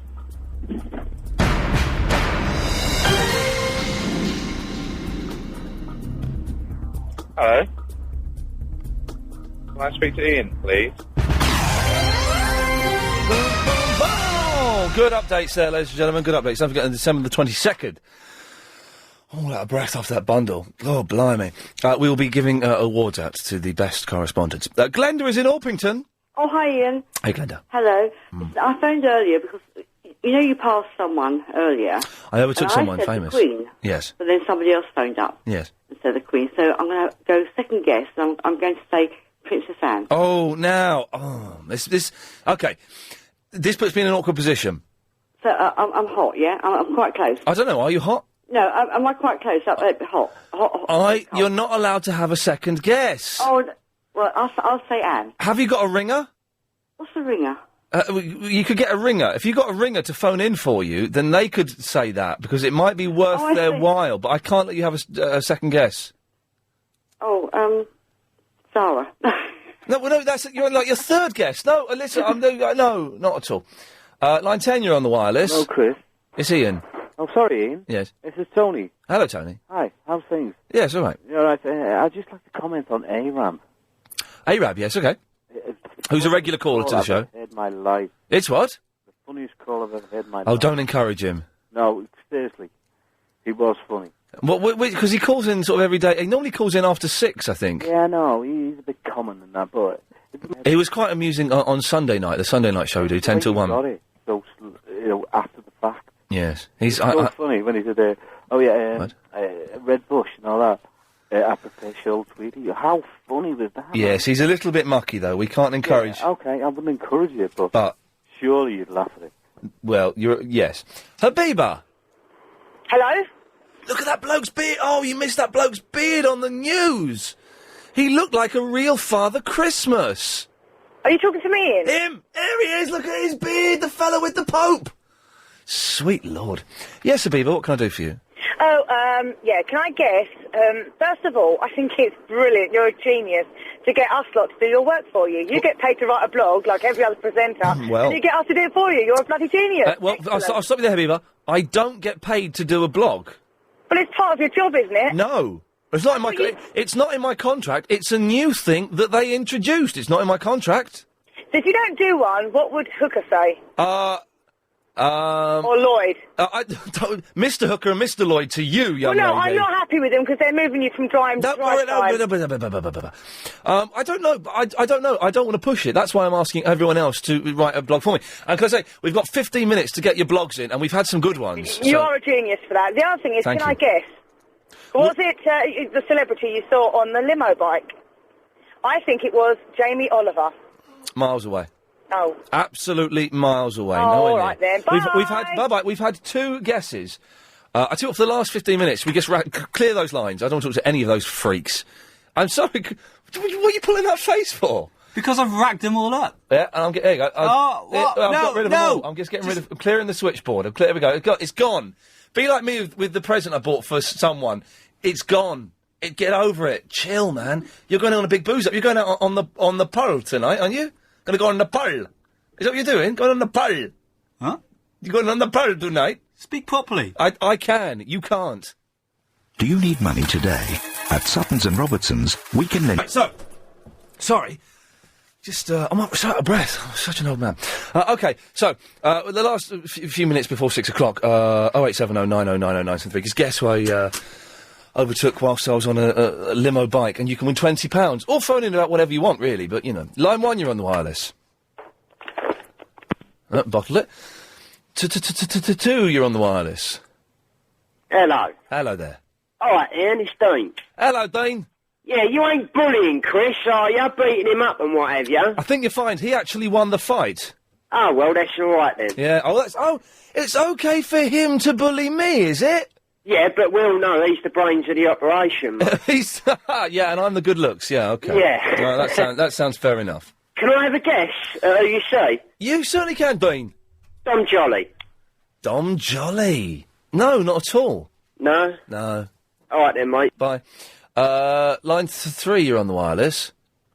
Hi, I'm ringing up to question your correspondent discipline. Oh, yes, okay, carry on.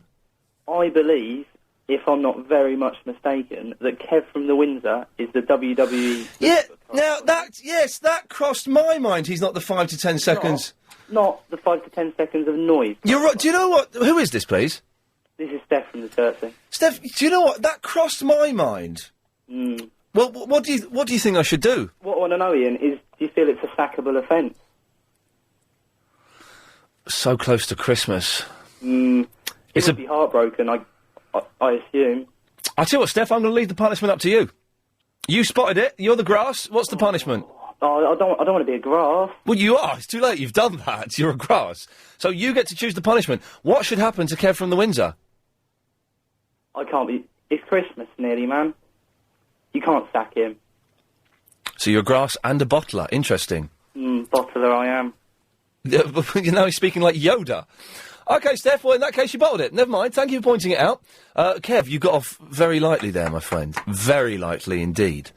4, you're on the wireless. Can I have a guess? Go on, then.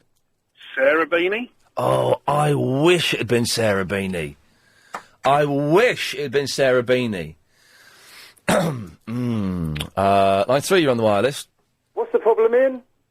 Sorry? What's the problem with the correspondent update? You gave an update that wasn't within your remit. 5 to 10 seconds of noise I've got on my screen. What correspondent am I? Hang on a second. Let's all just calm down a little bit. This is going to kick off and it's nearly Christmas. I'm going Who's that grass, anyway? Look, I'm the 5 to 10 second noise correspondent. Listen. Hang on. All right, just calm down. Why is it my picture? Do I claim my £20 now, Ian? No, hang on a minute. Shh, calm down. I went to the wrong thing, hang on. Who is this Stefan, anyway? All right, it's some guy called Steph, who's a bit of a grass. But, where are we looking under? Hang on. Music Thursdays. Correspondent list. Okie dokie. I thought I gave an excellent today, Ian. So where does it... OK, Kev, right, where does it say that? You're saying that on the LBC website it says 5 to 10 seconds of noise correspondent is you? I'm just having a look right now, Ian. Because it says on mine that is Adam in the Collindale. You are the WWE non-singing Uber correspondent. Oh, dear. So I'll tell you what I'm going to do. Sack now, Ian. I'm not going to sack you, but I'm going to take the Uber off your name. You've been demoted. You're a WWE non-singing correspondent. Cheers, Stefan. Thanks very much for that. Yes, exactly. Chris, can we take the Uber off immediately? Can you do that for me? Is that possible? Thank you. Log in there and do that. Well, I'm glad that was resolved. How can you forget what correspondent you are? How irresponsible is that? 5, you're on the wireless. Can I take a guess at who you saw? Of course you can. Was it Mr. Angry, the van driver with 10-foot wing mirrors? This was the fella yesterday, wasn't it, who was banging on about 10-foot wind mirrors, and it's your fault if he smashes into them and knocks them off. Yep, so was it him? I would be terrified to drive... No, it wasn't him, but well remembered, an excellent guess. Line 6, you're on the wireless. Can I have a guess? Yes? I know who it was. Go on. It was Ben Dover. No. Do you know that Ben Dover phones up Clive Bull's show at times? I do know. What, is it you? Yes! No, it's not. Goodbye. Yeah, no, it's not. Yeah, Ben Dover, who makes adult movies, phones up Clive every now and then. Apparently Clive has worked with his wife. Yeah, brilliant, it's done. If you go to the LBC website in about a minute's time, you will see that Kev has been demoted. That! When are they going to do the big pictures they've been banging on about for ages? I thought they did. That's as big as it gets. Yeah, there's a separate page where you can see them bigger. Go on then, see it. Ah, hang on. It's a lot of pressure. Hang on. You ready for this? Yeah, I'm waiting.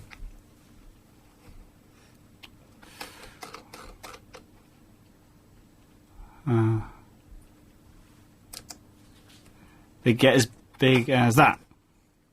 What? That's as big as it gets? Click on one, mate. Click on, alright. Oh, well that was a waste of time, wasn't it? Line 5, you're on the wireless. Oh, hello, Clive. Can I have a guess? Yes, go on then. Bella Remberg. No, it wasn't, but thanks for phoning, Steve Allen. Always nice to have you on the show. Line 1, who do you think I overtook today? Pradeep. No, it wasn't. The changeover date for the construction industry... OK, you've got a minute or so to guess who it was I overtook. Line 10, you're on the wireless. I think I've got the name. Go on. Jonathan Ross. No, it's a fella, and it's, he was driving an open-top sports car. Line 9, you're on the wireless. Hello, Ian. Hello? I've just heard you. Yeah, can't understand a word you're saying. Line 8, you're on the wireless. Hello? Yes? Yeah, it was Gellert. No, it wasn't. The Steve Wright guess was pretty close. Line 1, you're on the wireless. I think, Ian, that you overtook Toby Ernest trying to beat into the Closer magazine naked photo shoot. Yeah, yes, yeah, OK. Line 4, you're on the wireless. Was it the late Lord Hailsham of St Marylebone? No, it wasn't. Line 6, you're on the wireless. It was Elton John. We've had Elton John. Well, some of us have. It was line 3, you're on the wireless. Was it Igor from Ghostbusters 2? No, Chris Tarrant was a pretty close guess as well. Line 2, you're on the wireless. Jonathan Ross. We've had Jonathan Ross. Oh, bugger.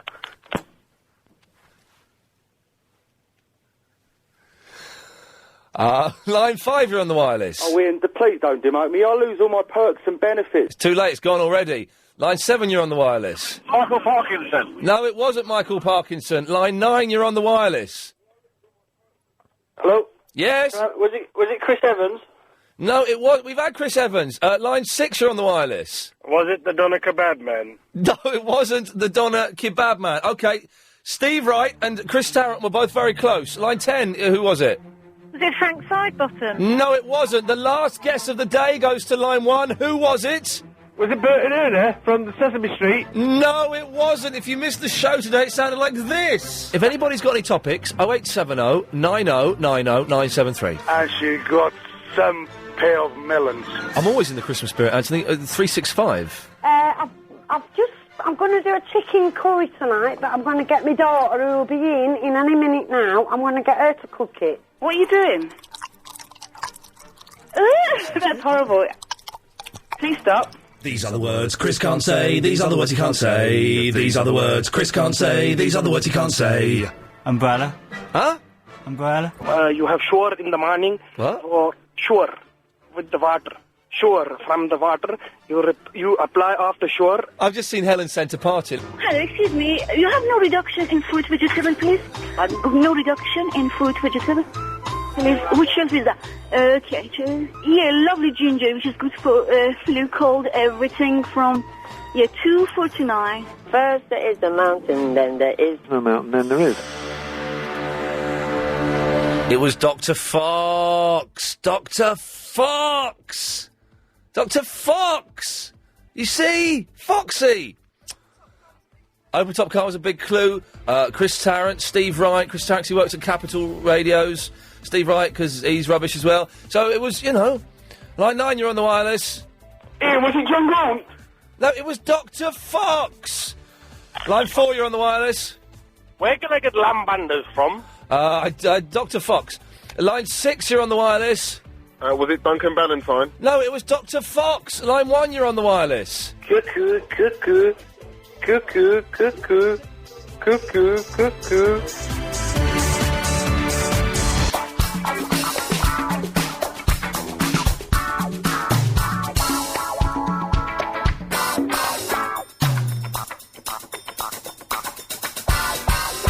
Okay, the blog is up on the website. Thank you. I think it was, who was it? It was Melanie in the Heathrow. Thank you for that. It's up on the LBC website, so you can have a look at that. Thank you. We'll do that again tomorrow. Thanks to everyone who sent them in. Try and get them in before 6, because we've just had a rush of them now. So get them in before 6. Okay, Triple M, calls go straight to air. It was Dr. Fox, by the way. 0870 9090 973. Line 5, you're on the wireless. And now the evening sermon with the Reverend Sellers. When I was younger, so much younger than today, Oh, she's good, this. I never needed anybody's help in any way. But now these days are gone, I am not so self-assured. Now I find I've changed my mind. I've opened up the door. It's not as good as A Hard Day's Night, actually.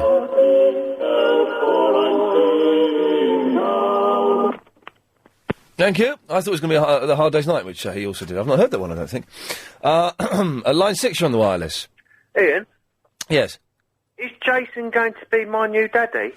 I really should ask Mummy about that. Is Jason going to be my new daddy? I think you should ask your mummy about that. Is Jason going to be my new daddy? Yes. Line 5, you're on the wireless. Oh, hello there. Hello there. Hello there. You said I could give you a Highlands update. Oh, you're the... yeah, who is this, sorry? Sharon. Sharon? Yeah. You've gone to Scotland for the week, is it? Yeah, for the week. We tried to ring you on Sunday, then again Monday you weren't in work. Yeah, I was ill, yeah. Yeah, you were very ill. Yeah. And then we tried, but we just can't get through. I think maybe it's the things up here. Anyway, Okay. I'm here. Okay, well let's have your Do you want some music or something? Would some music help? Well, you do what you want to do. Let me play. Hang on, I've got some. Let's find some music we can play underneath here. What am I looking for? Oh, this will do. Right, the Highlands is delish. It was very clear and bright, but the last 2 days have been really, really rainy. So, anyway, that's it. Oh. Yeah, it's really rainy now in the cabin. Oh. Oh. So just cold and miserable and wet? Well, it's not cold, no, but we're in a log cabin, and it's just really quite rainy. Log cabin, that's romantic, isn't it? Oh, it's delicious. Yeah. You got kids with you? No, Oh. no. Ah. 16-year wedding anniversary. Oh, you filthy mare. Oh, yes. Good girl. Sharon, well, listen, try and give us a call tomorrow. Will do. If you can find the strength to pick up the phone. I will try. Good girl, thank you very much. There you go, that's all right. A week of that, wow. Line 7, you're on the wireless. That sounded like fun, didn't it? Ian. A week of being locked in a log cabin, just doing it. I'm appalled, Ian.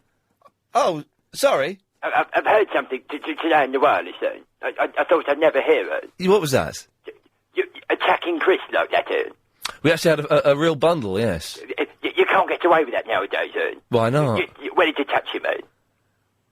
Well, I did try and grope him in the ghoulies to try... This is not appropriate, Ian. No, but the thing is, there was a package for me downstairs. I wanted to go and get it and leave him to do the show, but he quite rightly said, no, you've got to do the show, I'll go and get it. So we had a little... What did you do, Ian? You misogynised him, Ian. I did what? Sodomised him. No, no. Line 10, you're on the wireless. 1, 2, 3, 4, 5, 6, 7, 8, 9, 10, 11, 12, 13, 14, 15, 16, 17, 18, 19, 20, 21, 22, 23, 24, 25, 26, 27, 28, 29, 30, 31, 32, 33, 34, 35, 36, 37, 38, 39, 40, 41, 42, 43, 44, 45, 46, oh, damn. Ah, you muffed it up! I was thinking, do we give him up till the 14 past when we start? I was thinking it. Luckily, he took the decision out of my hands. He muffed it up. Line 4, you're on the wireless. 48, 47, 49, 40, 50, 51, 52... Well, you muffed it up as well! 56, 57, 58, 59, 60, 61, 60... This is stuff about the part pass! He's one of my favourite callers. Line 10, you're on the wireless. Hello, Ian. Hello, Line 10. Hello, this is Mike. Hello, Mike. Hi. Your gadget, I think you should speak to my gadget detective. Oh, is this Mike Mendoza? Yes, it is. Yes. Hello, Mike. Sorry, yes, of course, I recognise the voice. Yes, we should maybe get Febsy on, should we? Yes, that's right. Do you know what, though? Our gadget man, Stephen Murdoch from ISO Solutions, could easily beat Febsy in a gadget war. Sorry, no. His name's Turkey Baster. Sorry. OK, well, we could still beat him as well. Line 8, you're on the wireless. Ian, I've lost my wallet. You can lend me a couple of quid just for the night? I've only got a £5 on me. Oh, that'll do. I'll give it back. Is that all right? Yeah, sure, no worries, of course. Yeah, shall I swing by and just come pick it up? Yeah, good lad, thank you. That's not a problem at all. Line 1, you're on the wireless. Yes, bro. Hey, Rab, we had a call about you earlier on. Who was it? It was, the old Bill? You know that... No, not really. We had some guy phoning up saying you were the funniest caller ever. Well, thank you very much. But but the thing is, I think he was laughing at you, not with you. What a div. Yeah, exactly. He's not on my level. No, he's above it. Or below it. Where's the line? Well, the line is above you. It's how you look at it, isn't it? Well, exactly, but you're definitely below any line. In a reflection. Even if you reflect the line, you're still below it. Because it's such a strong line that you can't reflect. I'm below the surface. I sneak under the radar. Exactly. Yeah, but the radar picks you up. You are well detected by the radar and pointed out. Yeah, but it's the U.S. Embassy, innit? They don't know nothing. No, but the thing is, it's a double bluff. The U.S. Embassy, which you are below... But they don't know what they're talking about, bro. Yeah, but they do know all about you, because the Russians are involved. What? Exactly. What did you call in for today, Arab? That chick burnt herself, innit? With the tomato soup on her arm, yes. Yeah, do you want to hear the funniest story ever? No, it's the second funniest after the story you wouldn't let me tell. Well, is it as rude as the story that I wouldn't let you tell? No, Bob. It's like, you know the soles of your feet? Yes. You know everyone's got, like, rough bits on the sole of your feet? Yes. I was bored at home one day, and I thought, right, I had a lighter, and I thought, right. Oh, for God's sake. And I was setting the lighter, and I was like, right, I'll put my foot in it, and it didn't hurt. Try this at home, yes. Don't try it. Trust me.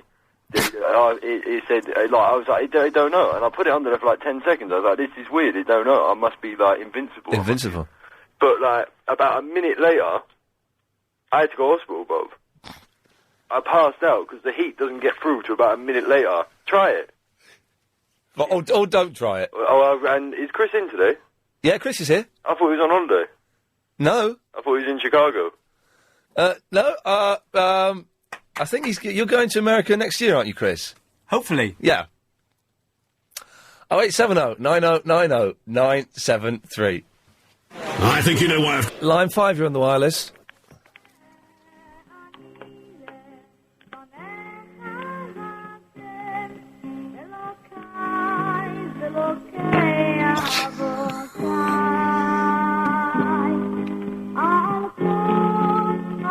I think it's Esperanto. It's Hebrew. Oh. I think it's Hebrew.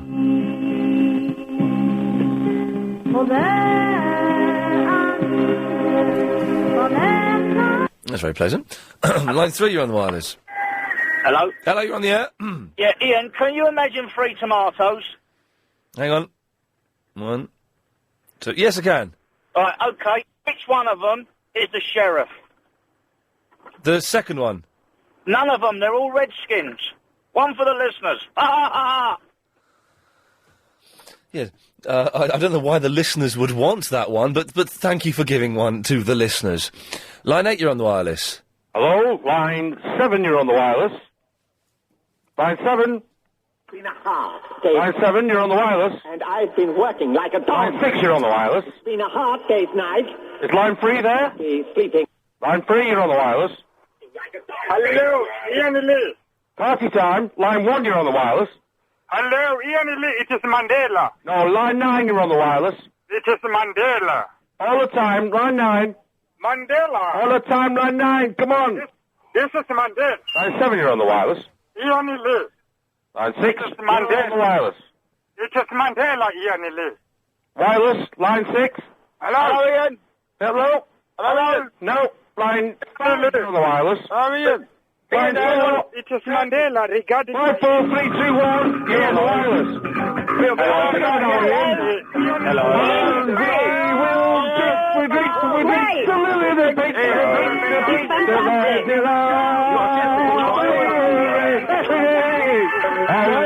We'll drink. Line 1, you're on the wireless.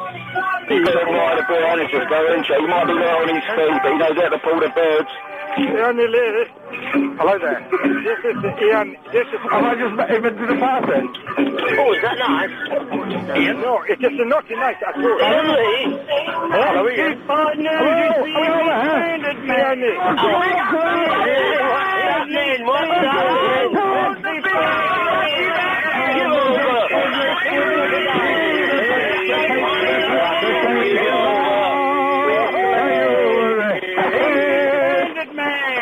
Let's have a rematch at the fight tomorrow. Ian Lee. Oh, Standard Man. Crispy up Ian. Let's have a rematch tomorrow. More news tomorrow. Good work, Standard Man. Back to your normal form there. Thanks, Ian. Speak to you soon. I like the little chats at the end. That was fun, wasn't it? Now, I've learned how to do it now. I can do the conference. Oh, I can't do that, though. Hang on. Let's get rid of that. Line 5, you're on the wireless. I'm Duncan Valentine, and I'm not going to invest in you. I'm Duncan Valentine.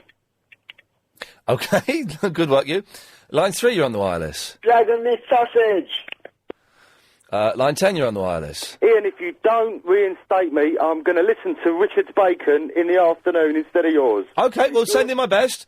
Line 8, you're on the wireless. I'm going to listen to Richard's Bacon in the afternoon. Okay, you're too slow. Line 6, you're on the wireless. Charles Croydon, would you really like a slush puppy? Oh, hey! Yeah, oh, should we have that? I've been a bit slow on the trigger finger recently. I need to, Slush puppy! Yeah. Line 8, you're on the wireless. Hi, Ian. Hello. I just want to know, Triple M, when their big move starts, is that still on Sunday night? It's still going to be on Sunday nights, yes, 10 till 1. Oh, excellent, because I love this show, and it makes my days. I'm rescheduling my work schedule so I can start doing evening shifts. And Really? You're that dedicated? Yeah, I am. I think it's just hilarious. Well, the thing is, I've had to reschedule my shifts to do the new slot, so it's only fair that you should as well. But your Sunday night show will be will still be there. Whether we'll do Triple M in the week, I just don't know yet. Right, okay. The show to me just puts a smile on my face anyway, but Triple M I think just really, really funny. Last night, though, there was a guy about wing mirrors. Oh, the really angry driver. Oh, he drove me mad. I really, really did. I tried to get through, to you. Don't let them get to you. All right, mate. Don't let them get to me. Don't let them get to you. All right. Hey, listen, thanks for that. Take care. Bye-bye. Yeah, the Sunday night show will still be here.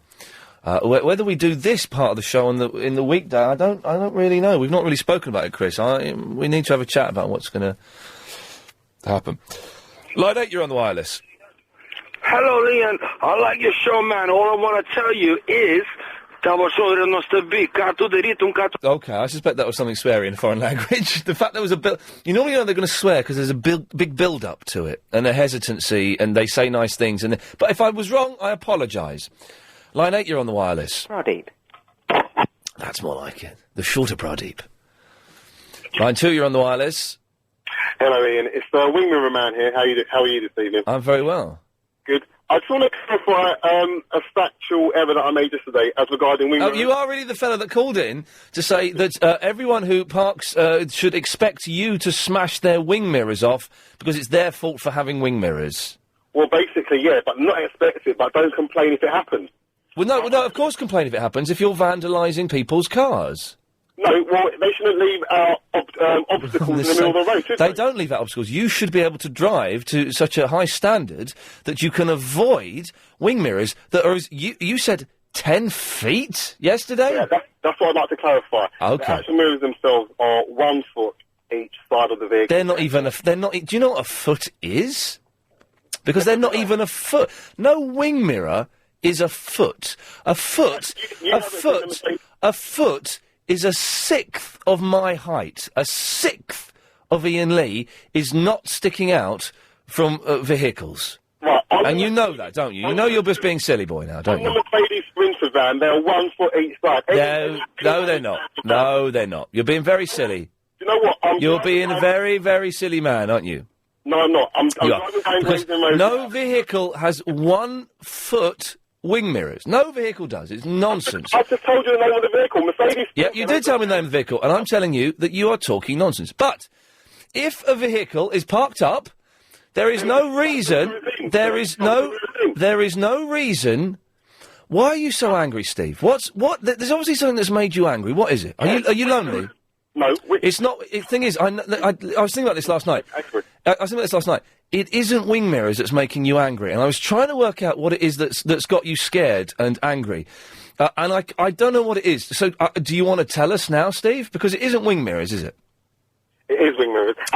It isn't wing mirrors, is it? Is it? I don't know. Are you, Steve? They can hear me. They can't hear you. Is it? I don't know. Let's start with the list. Is there something wrong in your relationship? No.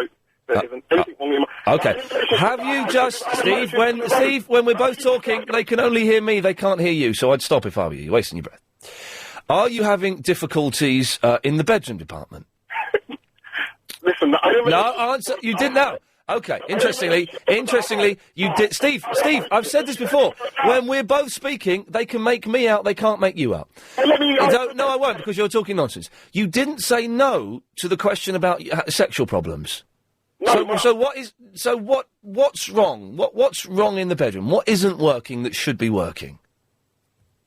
I might be a bit lonely, yes, but that's got nothing... There we go, Steve! You've answered... No, I've told you, when we're both speaking, they can make me out, they can't make you out. Line 3, you're on the wireless. No, come on and sing with me. Hey, little hen, when will you lay me an egg for my tea? It's almost like we produced the show. Thank you for spotting that, Chris. I think we'll end there, shall we? We found out a lot about Steve. We'll find out more about him over the week. Clive Bull is on at 8. Big quiz with Gary King at 7. Nightly news next. I shall see you tomorrow at 3. Thank you. This show is completely... If Iain Lee in any way approaches being